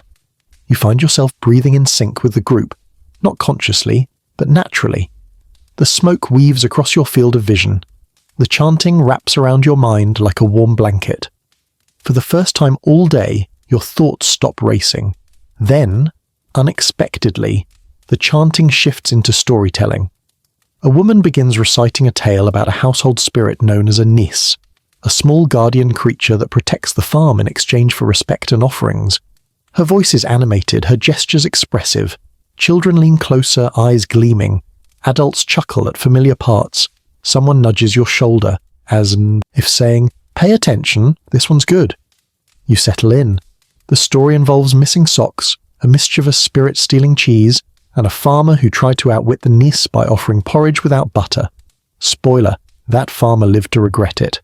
You laugh with the others, genuinely. It's comforting to know people in the past also believed in domestic beings capable of ruining your day if underfed. The ritual doesn't end with a dramatic crescendo, it simply softens. Voices fall to a gentle murmur. Smoke thins as the herbs burn down. The breeze carries the last wisps toward the sea. A child yawns. A dog stretches, shakes its coat, and curls back up in the grass. The group slowly disperses. Some families head back to the longhouses. Others linger to talk. You remain seated, absorbing the lingering calm. A man sits beside you, one of the fishermen who helped you row earlier. He taps the carved idol hanging from his belt and asks, through gestures and simple words, if you have any protectors where you come from. You think about it, about superstition, lucky charms, modern habits that aren't so different after all. You show him the carved spoon someone gave you earlier. He nods slowly. Accepts your answer completely. Historians still argue about the depth of Viking superstition versus formal religion. Some say they were intensely spiritual, others claim they were practical and skeptical. But here, watching people who work brutal hours find comfort in small rituals, you realize both views can be true. These beliefs aren't grand theological systems, they're survival tools, emotional anchors, cultural glue. As the last embers die, the fisherman stands, stretches, and offers his hand to help you up. You take it. The smoke clears, the sky shifts to deeper grey, and the settlement begins preparing for the long night ahead, carrying with them whatever protection, hope, and quiet magic the ritual offered. Evening begins its slow descent. Not dramatically, just a gentle dimming, as if someone is lowering the brightness on the entire world. The sky softens from cold grey to a deepening blue, and a few early stars blink awake above you. The settlement shifts with the light. Tools are put away, animals settle. The constant motion of the day relaxes into something looser, slower, almost tender.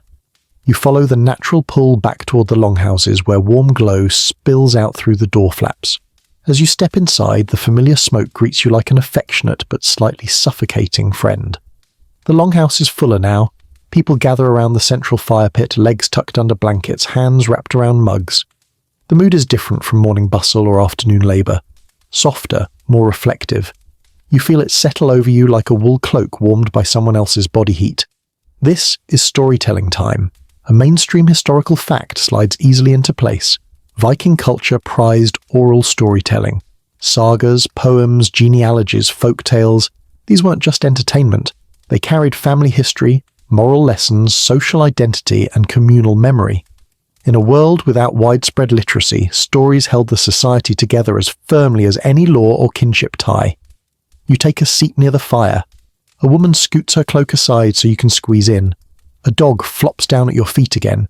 Your unofficial emotional support wolf-dog hybrid. Kids sit cross-legged on the floor, their faces glowing orange in the firelight. Someone ladles out warm broth. A man hands you a wooden cup. You accept it gratefully, even though it smells like a questionable blend of herbs and nostalgia. It doesn't take long before the first storyteller begins. An older man with silver-threaded hair clears his throat. The longhouse settles instantly. Even the chickens in the corner pause, as if they've been waiting all day for this. He begins with a saga, not the dramatic, battle-heavy kind you'd see in movies, but a quieter story about a clever farmer who tricked a frost giant into delivering firewood all winter. His voice rises and falls in a soothing rhythm somewhere between a chant and a lullaby. Kids lean closer. Adults nod at familiar turns. You drift along with the tale, feeling the cadence rather than understanding every detail. The fire crackles. Someone behind you snores softly. The smell of warm wool and wood smoke wraps around you like a sleepy embrace. Then comes your quirky tidbit. Partway through the story, the farmer's trick involves smearing butter on a log to make it look polished and valuable. A woman near you whispers to a girl that butter is for eating, not polishing trees. The girl giggles. Apparently, even in Viking times, people found it funny when myths treated precious food like household decor. When the story ends, people murmur appreciatively, and someone tosses another log onto the fire. Sparks swirl upward, caught in the roof smoke like tiny wandering stars. A young man takes the next turn. Instead of a saga, he tells a humorous tale. Something about a fisherman who tried to outsmart a seal spirit by wearing an oversized fish on his head. The story is ridiculous, but the delivery is impeccable. At one point, he mimics the voice of the seal spirit with such commitment that the entire hall erupts in laughter. Even you laugh too hard, partly from amusement and partly because you haven't heard enough comedy today to balance out the emotional weight of danger, chores, cold, kelp, repeat. A woman calls out a teasing correction about how the story really goes. The young man fires back. The crowd eggs them on. It becomes a light-hearted verbal duel, all in good fun. This isn't just storytelling, it's social bonding, community glue, the emotional hearth that warms everyone from the inside. Historians still argue whether Viking storytellers used fixed scripts or improvised tales based on audience mood. Watching this now, you understand. Improvisation is everything. The stories bend, stretch, flirt with absurdity, and respond to laughter like flames responding to wind. When the laughter dies down, a quieter tone settles in. A middle-aged woman stands, pulling her cloak around her shoulders. Her voice is lower, more serious. She begins a tale about a lost traveller guided home by the spirit of her grandmother, a story about love, memory, and the thin veil between the living and those who came before. The hall grows still. Even the fire seems to dim, crackling softly so as not to interrupt. You feel a lump form in your throat halfway through. The story isn't tragic, just tender. A reminder that in a world so dominated by hardship, the bonds between people and their ancestors held deep meaning. A child beside you leans against his mother. She strokes his hair absently. A man shifts his weight, exhaling quietly, lost in thought. For a moment, the entire community breathes in unison. The story ends gently, like a candle being pinched out. Silence lingers, a comfortable silence. Then someone begins humming, a simple melody, low, steady, repetitive. Others join. The sound grows, not loud but enveloping like ocean waves against the hull of a boat. You feel your eyelids grow heavy. The dog at your feet sighs. A woman nearby pulls a blanket tighter around her shoulders. The mood starts to shift again, drifting from storytelling to the soft chatter of small conversations. People share memories, tease each other lovingly, discuss plans for tomorrow. Children curl up near their parents. Someone asks you about your day, and you answer with gestures and a few mismatched words, earning a kind smile. And then, in a moment that surprises you, a young girl offers you a carved wooden bead. A simple one. Smooth, circular, darkened from being polished by hand. A charm, maybe, or just a token of inclusion. You take it carefully, touched. She beams. The night deepens. The fire settles into glowing embers. The longhouse fills with drifting murmurs, the shuffle of blankets, the occasional sleepy cough. Storytelling isn't just entertainment here. It's refuge, identity, the night's heartbeat. You lean back against the wooden wall, the warmth settling into your bones, and you realize that in Viking lands, the stories told at night are where the soul of the community truly lives. Morning comes slowly, thick, grey and heavy, as if the sky itself is reluctant to wake. You stretch beneath the wool blanket, feeling that familiar mix of warmth and stiffness that comes from sleeping on straw for too many nights in a row. But today, something in the air feels different. Not colder, not busier, just heavier. A quiet weight, almost like the longhouse itself is holding its breath. As you step outside, you see why. A group of people stands near the far edge of the settlement, gathered around a fenced area where several figures work with lowered eyes and silent hands. Thralls, enslaved people. The shadow side of Viking society, never loudly celebrated, rarely depicted in the romanticized sagas, but undeniably present. Your stomach knots. A mainstream historical fact slips into place. Vikings kept thralls captured from raids or purchased through trade. They performed the hardest labor, hauling, digging, tending animals, processing food, repairing ropes, carrying water, and handling tasks no free person wanted. A brutal reality woven quietly into the fabric of Norse life. You walk closer, slowly, respectfully. The atmosphere is hushed but not hostile. The thralls work under watch, not under whips, but the power difference is unmistakable. These are people with no autonomy, no property, no freedom. A woman thrall carries a bucket of water past you, the weight pulling her body forward. Her hair is tied back with a strip of cloth, her shoes are worn to the softest leather, and her eyes flick toward you for only a brief moment, enough for you to see the exhaustion there. She's not mistreated here, but she's not free. That truth hits hard. A man tending goats gestures to her to rest a moment. She does, kneeling by the fence, stretching her back with a soft wince. He hands her a bit of dried apple. She accepts it quietly. Small kindnesses exist, but they do not erase the system. As you stand there, a little girl, freeborn, runs up to one of the thralls, handing him a carved toy horse. The man smiles, faint but genuine, and hands it back. The girl giggles. Children don't fully understand social hierarchies yet. They see workers, neighbours, helpers, not yet property. Your quirky tidbit surfaces naturally. One of the thralls hums as he works. An unfamiliar melody, rhythmic and soothing. It's not Norse. It's from his homeland, wherever that is. Music was one of the few things thralls could carry with them, a cultural thread that survived capture. Some scholars believe songs like these helped preserve identity and sanity. Historians still argue whether thralls could pass these traditions to their children, or if assimilation slowly erased them. You step closer to help with carrying logs, because your conscience refuses to let you simply watch. A freeborn woman notices. She raises an eyebrow but doesn't stop you. Helping isn't forbidden, just unusual. Your clumsy grip gives you away instantly. A thrall beside you adjusts the log with practiced ease. He doesn't speak, but his nod is polite, grateful even. As you haul the wood toward a storage pile, you feel the weight in your arms and the deeper weight in your chest. Labour here is brutal, daily, endless. The thralls' lives are measured in tasks, obligations, and the fading hope of freedom that only a few ever earn. Others arrive to help. A teenage boy who, judging by his half-awake expression, would rather be anywhere else. An older woman who supervises with a keen eye. A man with a limp who still works faster than you do. The social dance plays out around you.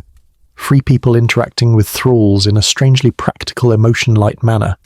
They don't flaunt domination, but they also don't question the system. You hear soft conversation between two freeborn women.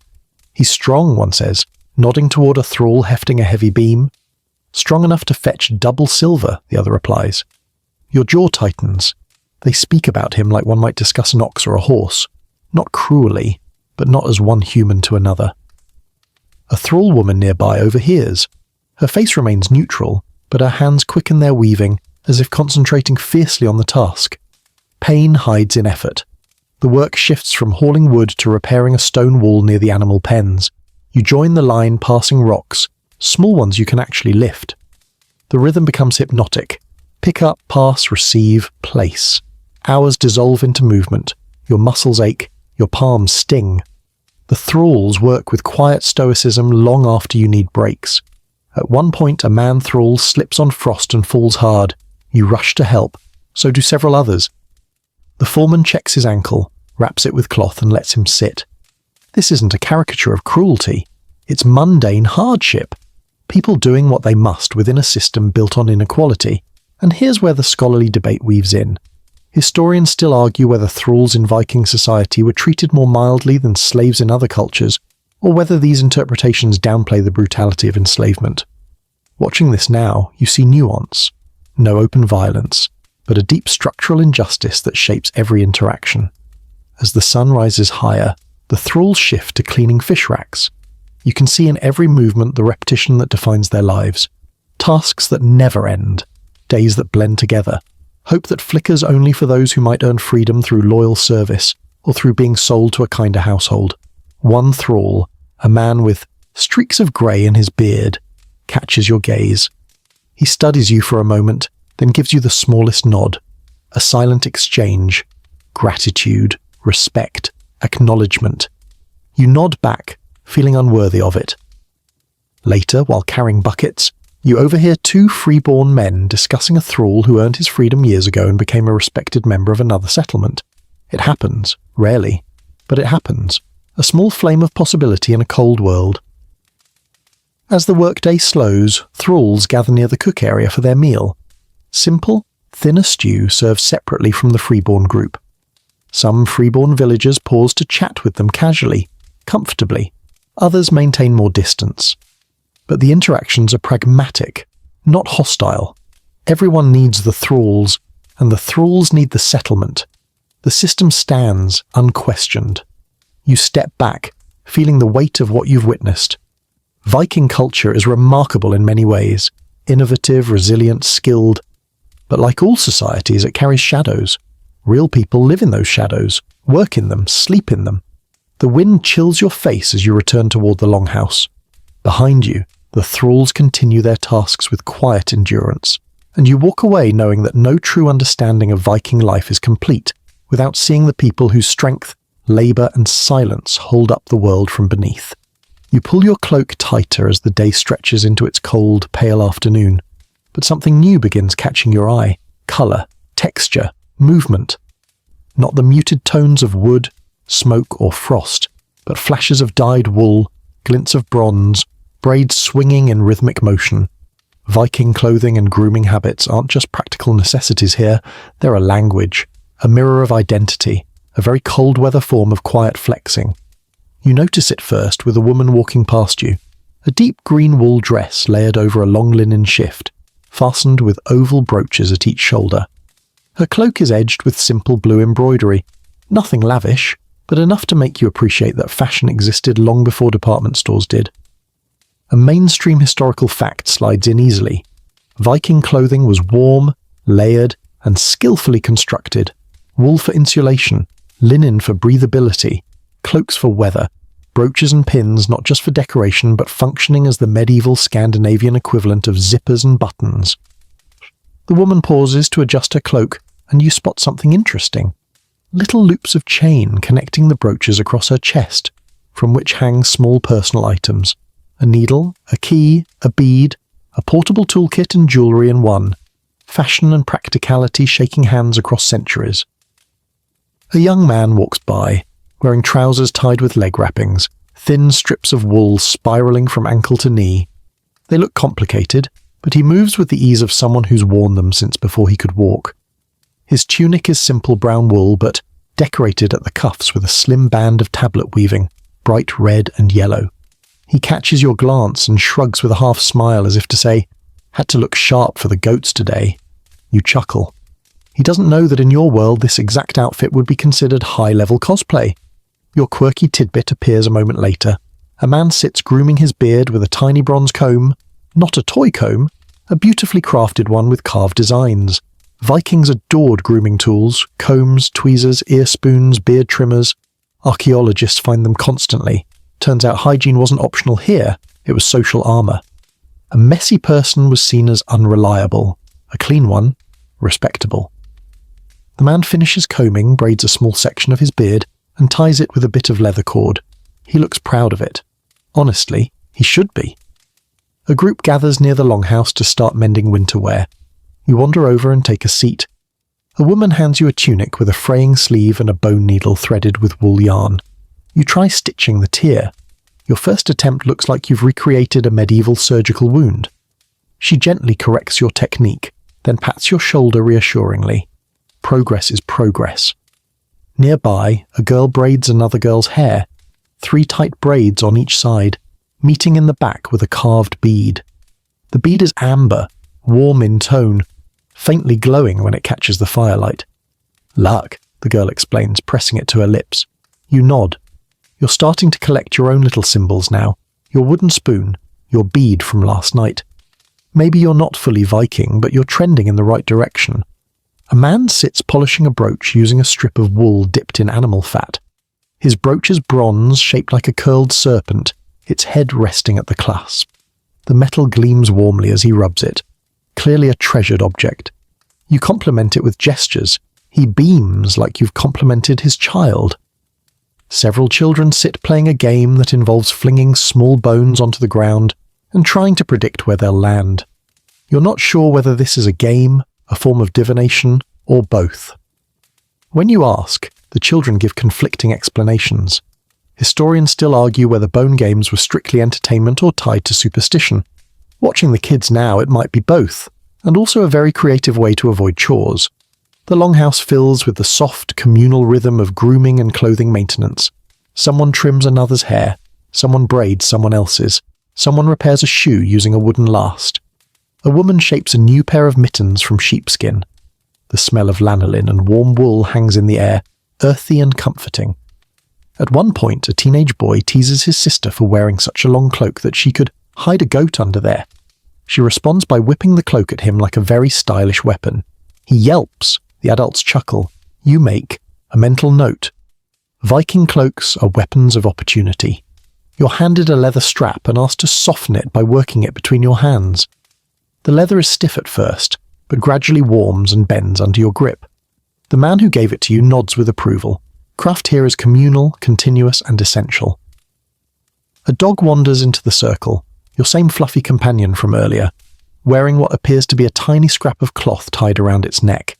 A decorative dog scarf. You stare. Someone laughs and explains, for winter. You strongly suspect it's also because the dog looks adorable. A few minutes later, the man who braided his beard earlier asks if you'd like yours braided too. You nearly laugh, then realise he's serious. You decline politely, partly because you don't have the hair for it, and partly because you suspect he'd get very invested in the project. Toward the back of the longhouse, a woman lays out a selection of dyes, bowls filled with coloured water made from plants, bark and lichens, yellow from birch leaves, blue from woad, red from madder. She dips wool into one of the bowls and squeezes it gently, demonstrating how the colour sets. The kids gather around her like she's doing literal magic, which, honestly, she kind of is. She invites you to try. You dip a small wool scrap into the deep blue dye. When you squeeze it, the colour bleeds softly across your fingers. The wool emerges a dark, rich blue, quiet and elegant, not the neon shades of modern clothing. You grin, proud of your handiwork. She nods approvingly and hands you the scrap as a keepsake. As people finish grooming and mending, the atmosphere shifts again, lighter now, more relaxed. Cloaks drape clean and warm across shoulders. Hair is braided neatly, beards are trimmed, clothes repaired, jewellery polished. This isn't vanity, it's dignity, identity, comfort in a world that offers very little of it voluntarily. Historians still argue whether Viking clothing choices were status markers or simply practical necessities. Watching this scene unfold, you realise the truth is both. Clothes aren't just survival gear, they're a form of self-expression, a way to claim beauty and humanity even in the face of long winters and harder lives. As the last light fades, and the fire glows golden across the polished brooches and brushed wool, you understand something important. Under Viking rule, looking presentable isn't luxury, it's resilience. A statement that says, we endure, and we do so with style. The cold deepens as afternoon slips toward evening again, but tonight the longhouse buzzes with an undercurrent of tension. Not fear, just a quiet, watchful awareness, the kind that settles on communities when someone coughs too hard, or a child wakes feverish, or an animal limps unexpectedly. Nothing in Viking life is guaranteed. Not health, not safety, not tomorrow's sunrise. So when illness stirs, even faintly, the settlement reacts like a single organism tightening its muscles. You notice it first when you step inside. A woman sits near the fire with a small boy wrapped in a wool blanket. His cheeks glow too red. His eyes blink slower than they should. He leans against her shoulder with the weight of someone who didn't choose to be tired. She strokes his hair, murmuring softly. A mainstream historical fact rises immediately to the surface. Viking medicine blended practicality with spiritual belief. Herbal remedies, heat, massage, and poultices sat side by side with rituals, charms, and whispered prayers. Healing wasn't just physical, it was communal, emotional, and symbolic. You watch as an older woman, clearly the settlement's healer though no one announces it, approaches with a small leather pouch. Her hands are steady, her posture firm. She kneels beside the boy and opens the pouch to reveal herbs, wrapped carefully in cloth. Yarrow, thyme, angelica, maybe meadowsweet. You recognize the faint sweet scent drifting from the bundle. She mixes the herbs with warm water in a simple clay bowl, creating a bitter-smelling brew. The boy tries to resist, but she smiles with grandmotherly authority and holds the bowl to his lips. He drinks reluctantly, making the universal "this tastes awful" face that transcends eras and languages. Even in Viking times, medicine was basically, suffer now, feel better later. Your quirky tidbit arrives unexpectedly. From another pouch, the healer pulls out a clump of dried moss, sphagnum moss to be precise. It's shockingly absorbent and naturally antibacterial. Vikings used it for bandages. You watch as she sprinkles a little into a cloth wrap, preparing supplies in case the boy's fever worsens overnight. Someone catches you staring and nods approvingly as if saying, "Yes, we also think moss is weirdly useful." The healer presses her ear gently to the boy's chest, listening. She holds her hand above his forehead, not touching, just sensing heat. Then she stands and instructs the mother to keep him warm, but not too warm, to give him water regularly, and to call for her if he grows more flushed or delirious. Her tone is calm, firm, reassuring. Historians still argue whether Viking healers gained their knowledge from formal training, inherited tradition, or simply generations of trial and error. Based on her movements, her confidence, and the respect she commands, you'd guess it was all three. Meanwhile, a man in the corner groans as another adult helps him remove his boot. His ankle is swollen, twisted during the morning's work. You wince sympathetically. The healer sees it too, walks over and inspects the injury with the same calm thoroughness she gave the child. She grinds dried herbs with a stone pestle, mixes them with animal fat, and applies the paste onto the swollen joint. The smell is earthy, sharp, not entirely pleasant. The man clenches his jaw but doesn't complain. She wraps the ankle in strips of softened linen. When she's done, she slaps him lightly on the shoulder, a gesture that says, "You'll live. Don't be dramatic." You recognize the tone. Every culture has a version of that. You sit near the fire, absorbing the atmosphere. The longhouse isn't panicked, just alert. People speak in lower voices. Children tiptoe more than usual. Even the dog curled beside your feet seems to sense the shift. A woman beside you begins crushing garlic cloves with a rounded stone, mixing them into animal fat for a warming salve. She explains, through gestures and a few shared words, that garlic wards off infection. You nod. Garlic continues its 1,000-year streak of being the world's most reliable, grandma was right remedy. Across the room, a man opens a wooden chest to reveal small packets wrapped in cloth. You lean closer. They're filled with dried herbs. Some you recognize, some you don't. He explains that his mother collected them during summer, drying and storing them for winter illnesses. There's pride in his voice, a family tradition of healing. Another man approaches, rubbing his temples. A woman leads him to a stool and massages his shoulders with slow, firm pressure. She uses a small amount of scented oil made from rendered fat and juniper. The man sighs, a long, relieved exhale. You realize Vikings treated headaches with massage, heat, herbal tea, and occasionally light ritual offerings to ward off ill fortune. Someone jokes, If the gods want him sick, all the herbs in the world won't help, earning a ripple of laughter. Humour lightens the tension. Even the healer cracks a small smile. But then the mood shifts again. A woman enters from outside carrying a bundle. Inside it lies a sickly chicken, feathers ruffled, barely responsive. The villagers gather. A few shake their heads. A man makes a soft remark about omens. Another elbows him gently, muttering something about superstition. The healer inspects the bird, frowns, then gives a simple verdict. It's likely parasite-ridden. She prescribes cleaning the coop, fresh straw, and a mixture of herbs in its feed, not because chickens are sacred, but because livestock is survival. Here's your scholarly debate insertion for this section. Historians still argue whether Viking healers were also seen as spiritual leaders, or whether their roles were separate. Some sagas describe healers with mystical abilities, others portray them simply as wise, experienced workers. Watching her now, you see both. Practical skill wrapped in unspoken reverence. As the evening continues, the longhouse becomes a small infirmary. Someone mixes a honey and herb paste for a cough. Someone else heats stones to place near cold feet. 2 women pluck feathers from a goose to make a softer pillow for the feverish boy. A man boils water with pine needles to clear his breathing. Someone hangs bundles of herbs above the hearth to dry, their scent filling the room.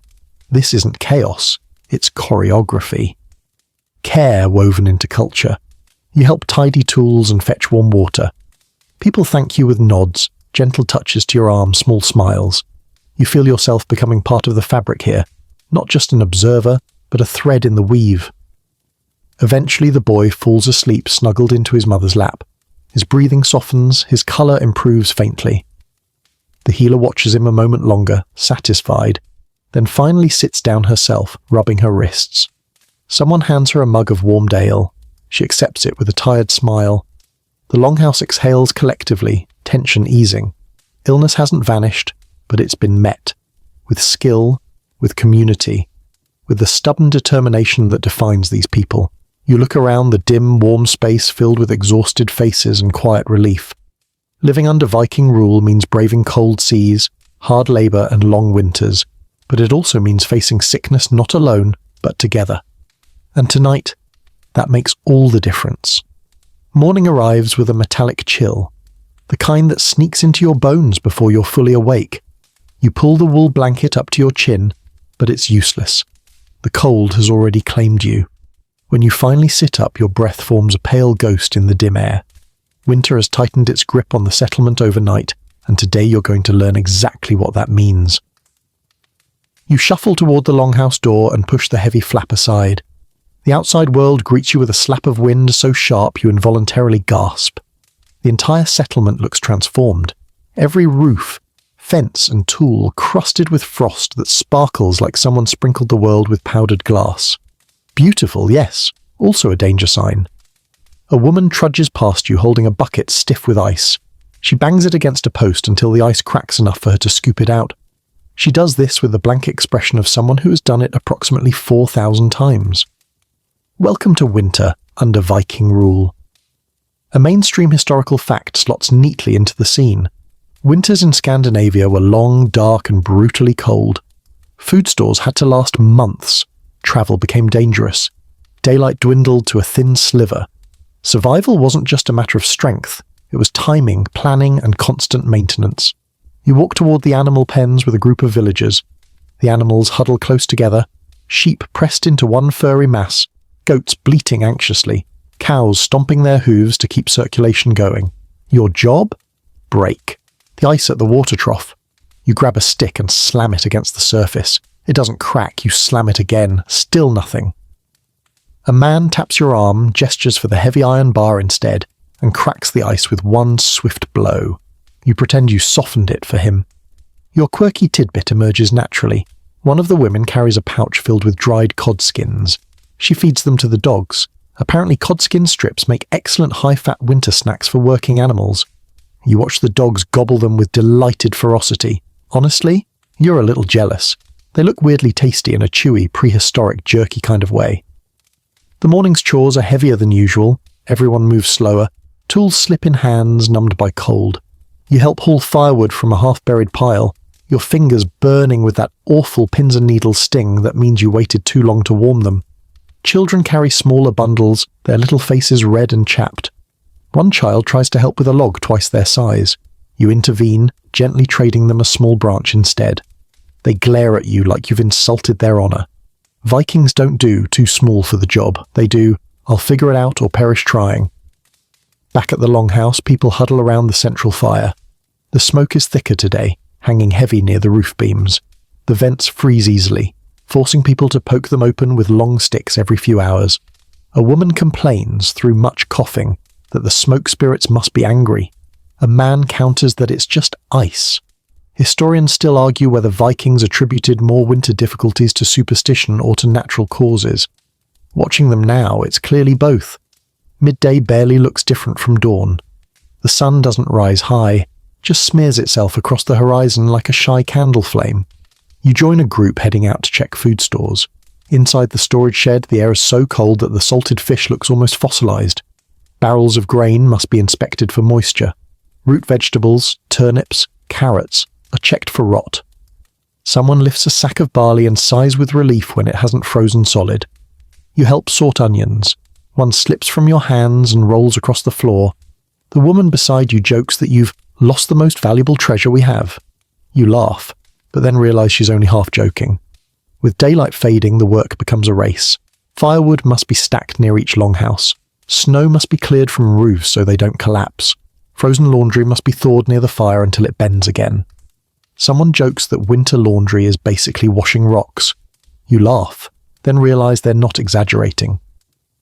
A teenage boy approaches carrying a wooden bucket filled with glowing embers. He's been tasked with lighting small outdoor fires to thaw tools and prevent handles from cracking. He hands you a second bucket. You carry it carefully, terrified of spilling hot coals into dry straw.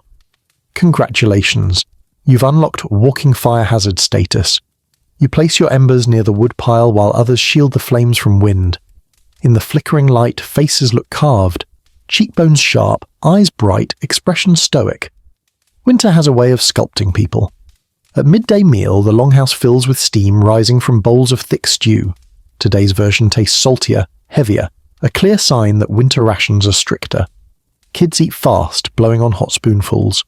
Adults eat slower, conserving heat and energy. Someone remarks that the stew has personality today. You're not sure if that means flavourful or emotionally unstable. After eating, people gather furs to mend. Cold weather does not care about your cloak's emotional attachment. It will chew holes through it without apology.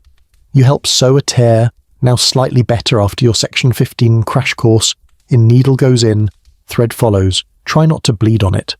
Outside, the wind picks up, snow begins swirling, not gently but sideways in stinging sheets. Someone calls out for everyone still outside to return home. You help usher sheep into their pen. One goat refuses.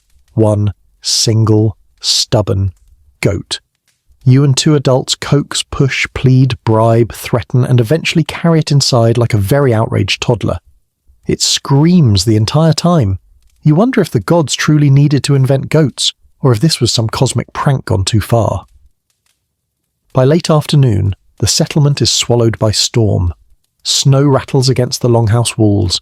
The wind howls through cracks like voices calling from far mountains. Inside, everyone crowds together. The heat from bodies and fire creates a microclimate of survival. Blankets are shared. Dogs curl near children. Elders sit closest to the fire. You're somewhere in the middle, grateful for the press of warmth around you. A man begins telling a story about a winter so fierce that frost giants were seen at the tree line. A woman counters with a tale about a fox who tricked death by hiding in a snowdrift. Children listen wide-eyed. Adults smile knowingly. And here's your scholarly debate line. Historians still argue whether such winter tales were cautionary myths or exercises in community bonding. Watching now, you know the answer. They are hope, humour, a way to keep spirits alive when the world outside turns hostile. Hours later, the storm calms, and people begin drifting into sleep positions, burrowing into blankets and furs. The glow of the fire turns the ceiling golden, soft, wavering. You settle down too, feeling fatigue seep into your bones. Today was long, cold, and unforgiving, but also full of unity, resilience, and the quiet strength of people who refuse to yield to winter's teeth. You exhale slowly. Living under Viking rule means surviving winter not as an individual, but as a village, and tonight, you're part of that village. By the time the storm finally loosens its grip on the settlement, everyone is more than ready for a change of pace. The next morning arrives crisp, clear, and unexpectedly bright, a rare gift in a Viking winter. The snow reflects the sunlight so fiercely you have to squint, but the glow lifts everyone's spirits. The usual trudging turns into something lighter. Someone even whistles. You step outside expecting the normal grind of winter chores, but the energy is different. There's a sense of anticipation in the air. People aren't rushing to split wood or haul water. Instead, they're gathering, laughing, stacking benches, clearing an open space near the longhouse. A feast is coming, a celebration. Maybe not the lavish, roasted boars and endless mead kind you see in movies, but real merriment all the same. A mainstream historical fact fits neatly here. Viking communities held feasts not just for holidays, but for morale, events marking successful harvests, safe returns from voyages, midwinter observances, or simply the need to remind themselves they were human beings and not perpetual labour machines. Someone shoves a broom into your hands and motions for you to help sweep snow from the gathering space. You join the others, brushing away the powdery white layer until the packed earth shows again. A woman passes by carrying a large wooden tub of something that smells sweet and fermented. Mead. You smell it from 10 feet away. Your eyebrows lift. She grins knowingly. Inside the longhouse, preparations are already in full swing. The fire crackles hotter than usual. Several women chop root vegetables with the furious speed of master chefs. A man stirs a pot so large it might double as a family bathtub. Someone else is tenderizing fish with what looks like an axe handle. You decide to accept whatever cultural cooking methods are happening and move on. Your quirky tidbit emerges naturally.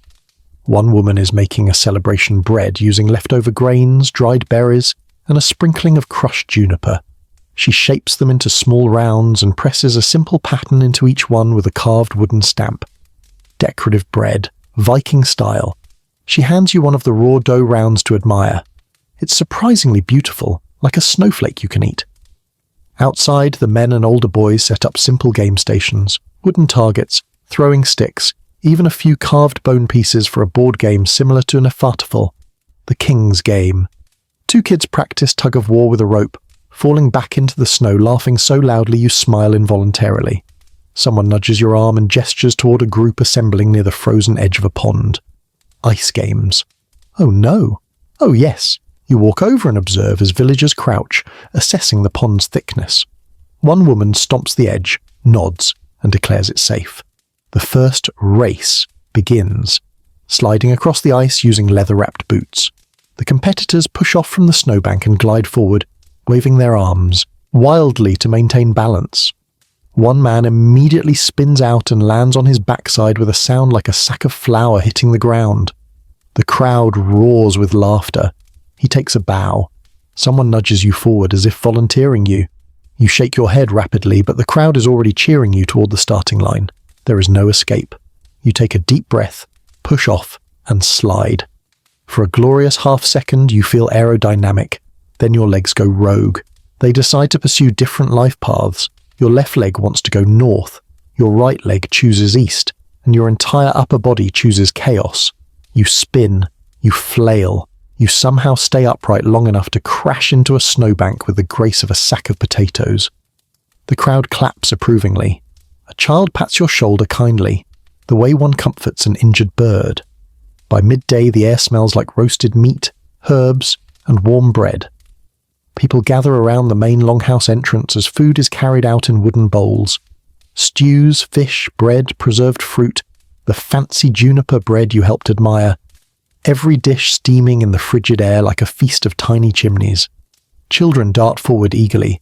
Adults follow at a more dignified pace. You get your portion and find a place to sit near the fire pit dug into the ground outside. The warmth feels heavenly after your heroic ice-crashing performance. As you eat, conversations bubble everywhere. Stories flow. Someone describes a time the river froze solid enough to walk across with an entire herd of goats. You're skeptical. Another claims he once arm-wrestled a man twice his size during a feast and won. You're even more skeptical. A woman laughs so loudly at an offhand comment that she startles the nearby chickens into flapping indignantly. Then, the music begins. It starts with a drum, a simple rhythm, steady and warm. Someone else joins with a lyre, its strings plucked lightly, notes drifting across the snow like bird song. The melody is bright, playful, utterly infectious. You feel your foot tapping before you realize it. Historians still argue whether Viking music was mostly sung, instrumental, ritualistic, or playful. Watching this now, you know the answer. All of the above. The music here isn't polished or theatrical, it's communal, it's alive, it belongs to everyone. A man stands and begins chanting a rhythmic poem, half song, half story. People respond with claps, stomps, or shouted phrases at the right moments. Children imitate the adults. Even the dogs seem to get involved, howling enthusiastically along with the chorus. It's chaotic, loud, joyful. Someone hands you a horn filled with warm mead. You take a sip. It tastes like honey, smoke, and something mildly dangerous. Your face warms instantly. You're pretty sure mead is simultaneously medicine, alcohol, and motivational fuel in this world. Games start again after the food. You're pulled into a stick-pulling contest. 2 people sit opposite each other, feet, braced, holding a stick between them, trying to pull the other forward. You lose instantly. The man who beats you offers an encouraging pat on the back, which nearly knocks you into the snow. Another challenge involves throwing a wooden spear at a target. You try once. The spear leaves your hand, rotates oddly, then dives nose first into the snow 3 feet from your toes. The crowd cheers anyway. Vikings value enthusiasm. As the afternoon fades, people gather again around the fire, full and happy. Laughter floats into the twilight. Someone plays a soft tune on a flute. A woman sings a lullaby that makes even the adults tilt their heads dreamily. And through all the merriment, you realize something profound. Viking life wasn't all hardship and grit. Even in brutal winters, these people carved out pockets of joy, moments to reset, reconnect, and remind themselves that they were a community, not just survivors. You lean back, mead warming your chest, snow reflecting the fading orange glow of firelight, music wrapping around you like a soft cloak. The cold is still there, the struggle is still real, but tonight, laughter wins. Living under Viking rule means enduring harsh winters, but also knowing exactly how to celebrate surviving them. The morning after the feast arrives with the slow, golden quiet of a village recovering from celebration. No one moves quickly, not out of laziness, but because joy has its own kind of hangover. People stretch long, breathe deeply, and carry the soft satisfaction of yesterday like warmth under their cloaks. But you're not staying still for long. Today, you're moving beyond the settlement's familiar bounds, following one of the most important rhythms of Viking rule, travel and trade. When you step outside, you're greeted by the crisp air and a cluster of villagers preparing to depart along one of the settlement's trade routes. You see bundles being tied, cloaks adjusted, boots tightened. A man hands you a pair of wool-lined mittens, your unofficial ticket to coming along. You slip them on gratefully. Your fingers thank you. A mainstream historical fact settles naturally here. Vikings weren't just raiders, they were traders, travellers, navigators. Their world was vast, stretching from Scandinavia to the British Isles, the Baltics, Russia, the Mediterranean, even reaching Baghdad and North America. Trade routes shaped daily life as deeply as farming or fishing. You join the group walking toward a narrow trail that snakes along the coastline. A sled pulled by 2 strong dogs leads the way, loaded with goods wrapped in cloth, wool, fish oil, carved beads, maybe some metal tools. You carry a smaller sack containing dried herbs, valuable currency in colder months. At first, the journey feels peaceful. Your feet crunch softly over the snow. The sun peeks through pale clouds. The sea glimmers beside you like a sheet of hammered silver. A woman behind you hums a tune from last night's feast. A man in front tells a joke about slipping on fish guts once and skidding halfway down a hill. The others groan like they've heard it 100 times. They probably have. But travel in this era isn't a casual stroll. After only 20 minutes, your thighs begin reminding you that uneven ground is the mortal enemy of comfort.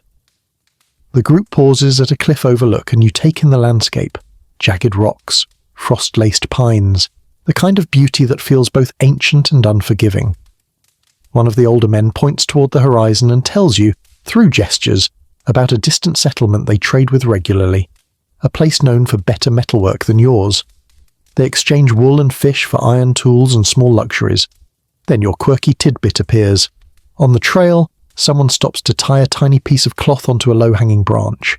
You raise an eyebrow.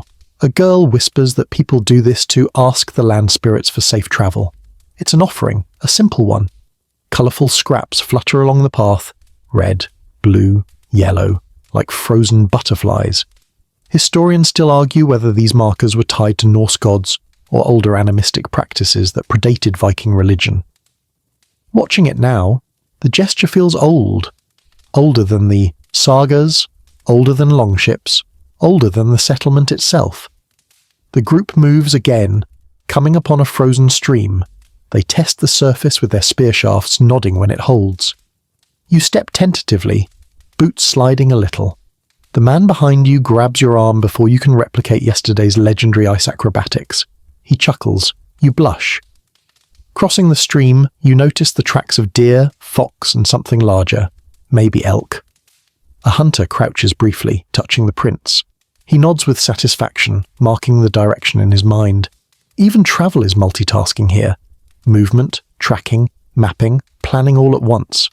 Not far from the stream, the group reaches a clearing where a small trading post stands. Calling it a post is generous.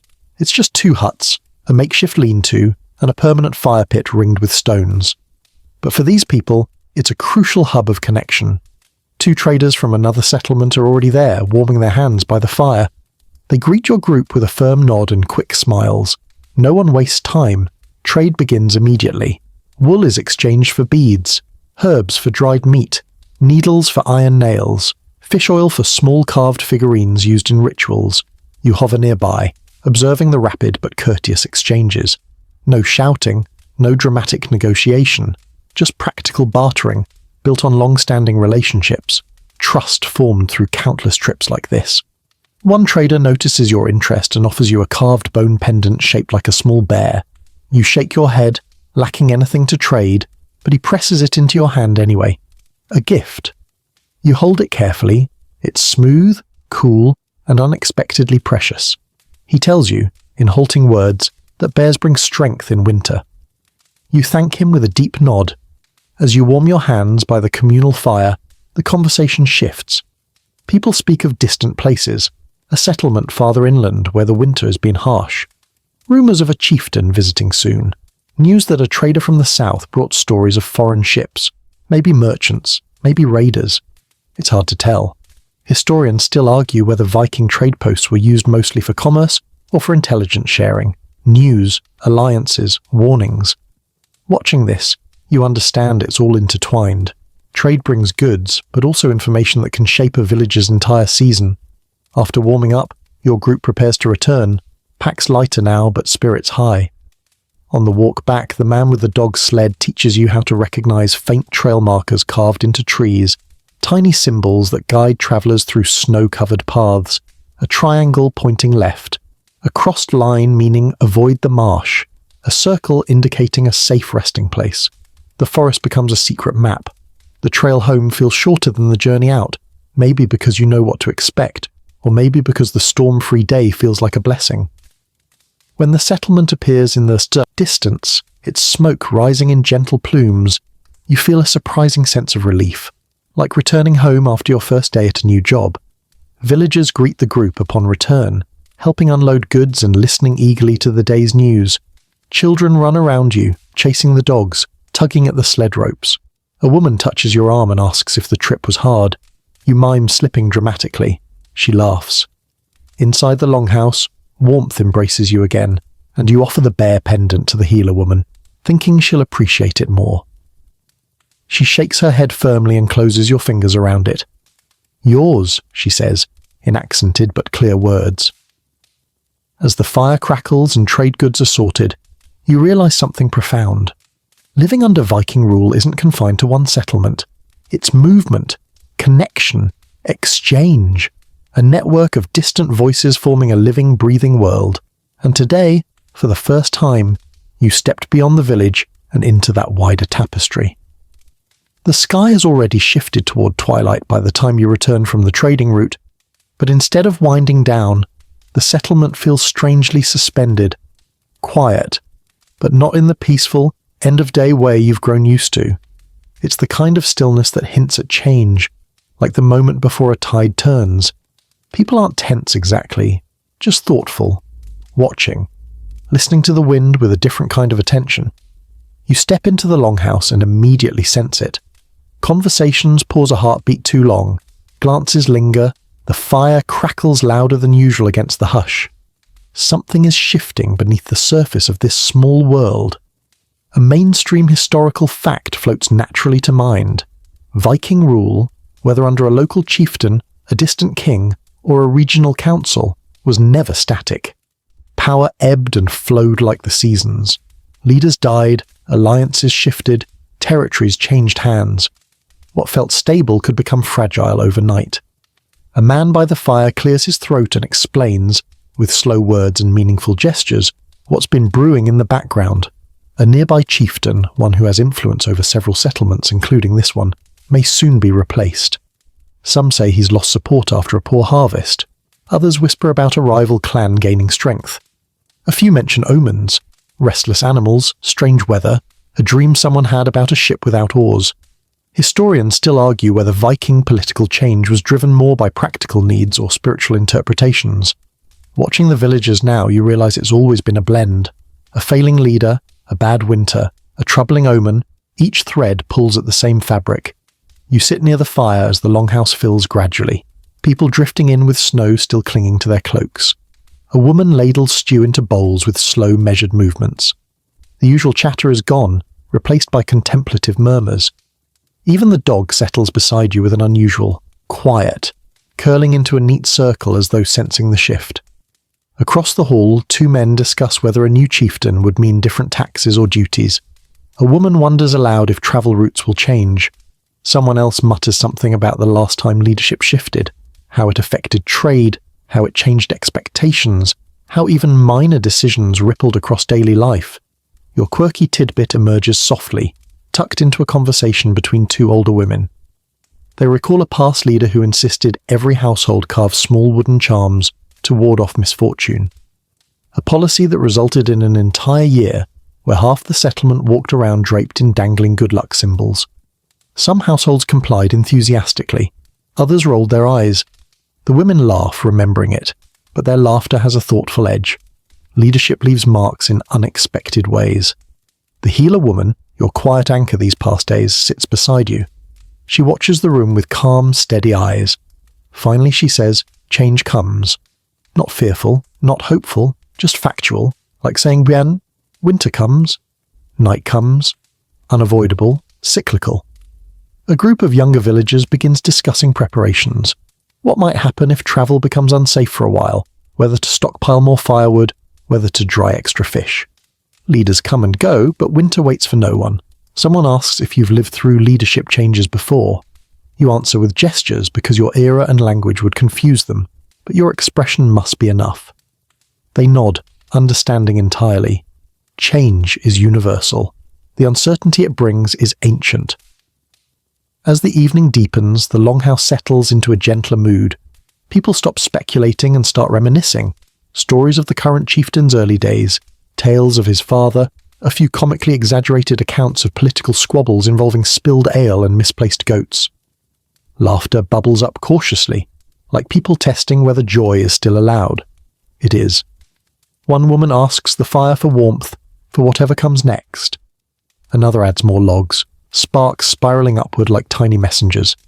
The children, mostly oblivious, play quietly with carved toys near the hearth. A little girl shows you her wooden horse, the one she's been carving for weeks. She places it in your hands with pride. You admire the smooth lines, the tiny chiseled eyes.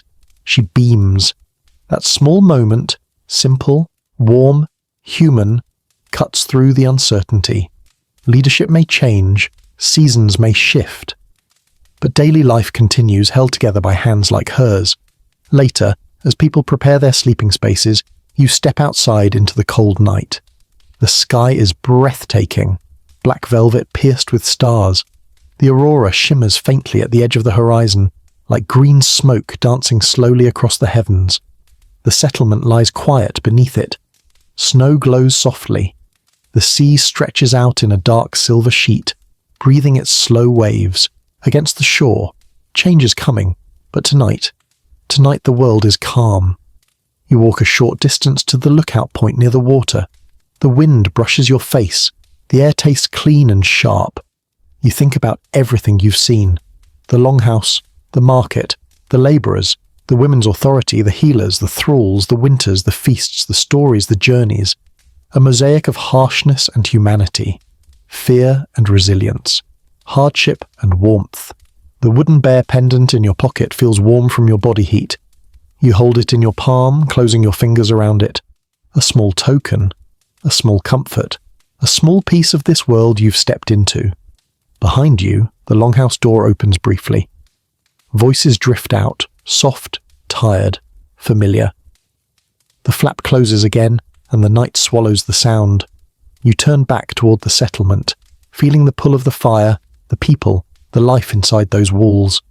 The village doesn't know what leadership will look like next month or next year, but it knows how to endure. It knows how to adapt. It knows how to hold together. And you, unexpectedly, have become part of that. You walk back slowly, letting the starlight guide you, letting the night air settle everything inside you into a quiet, steady calm. Because here, under Viking rule, life isn't defined by who leads, but by how people live. And this place, harsh and beautiful as it is, has let you live among them. The longhouse is dim when you step back inside, its warmth stretching toward you like a pair of gentle arms. The fire has settled into a soft glow. No flames now, just deep embers breathing out a steady amber light. People sleep in slow, relaxed waves across the hall, their breaths rising and falling like a single quiet tide.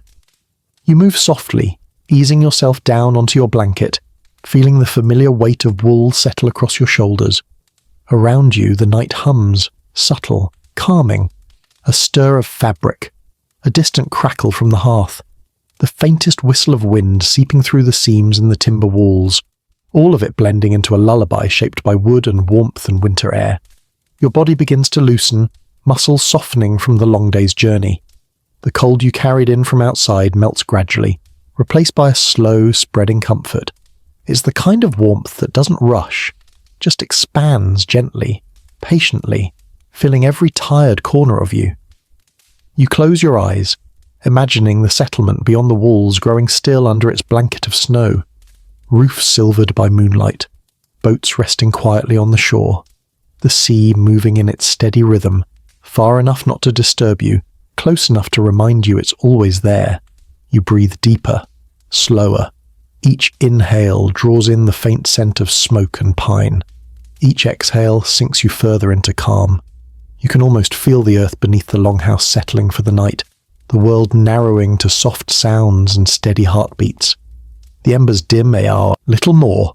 A final wave of warmth washes over you, and gently, without effort, without resistance, you drift.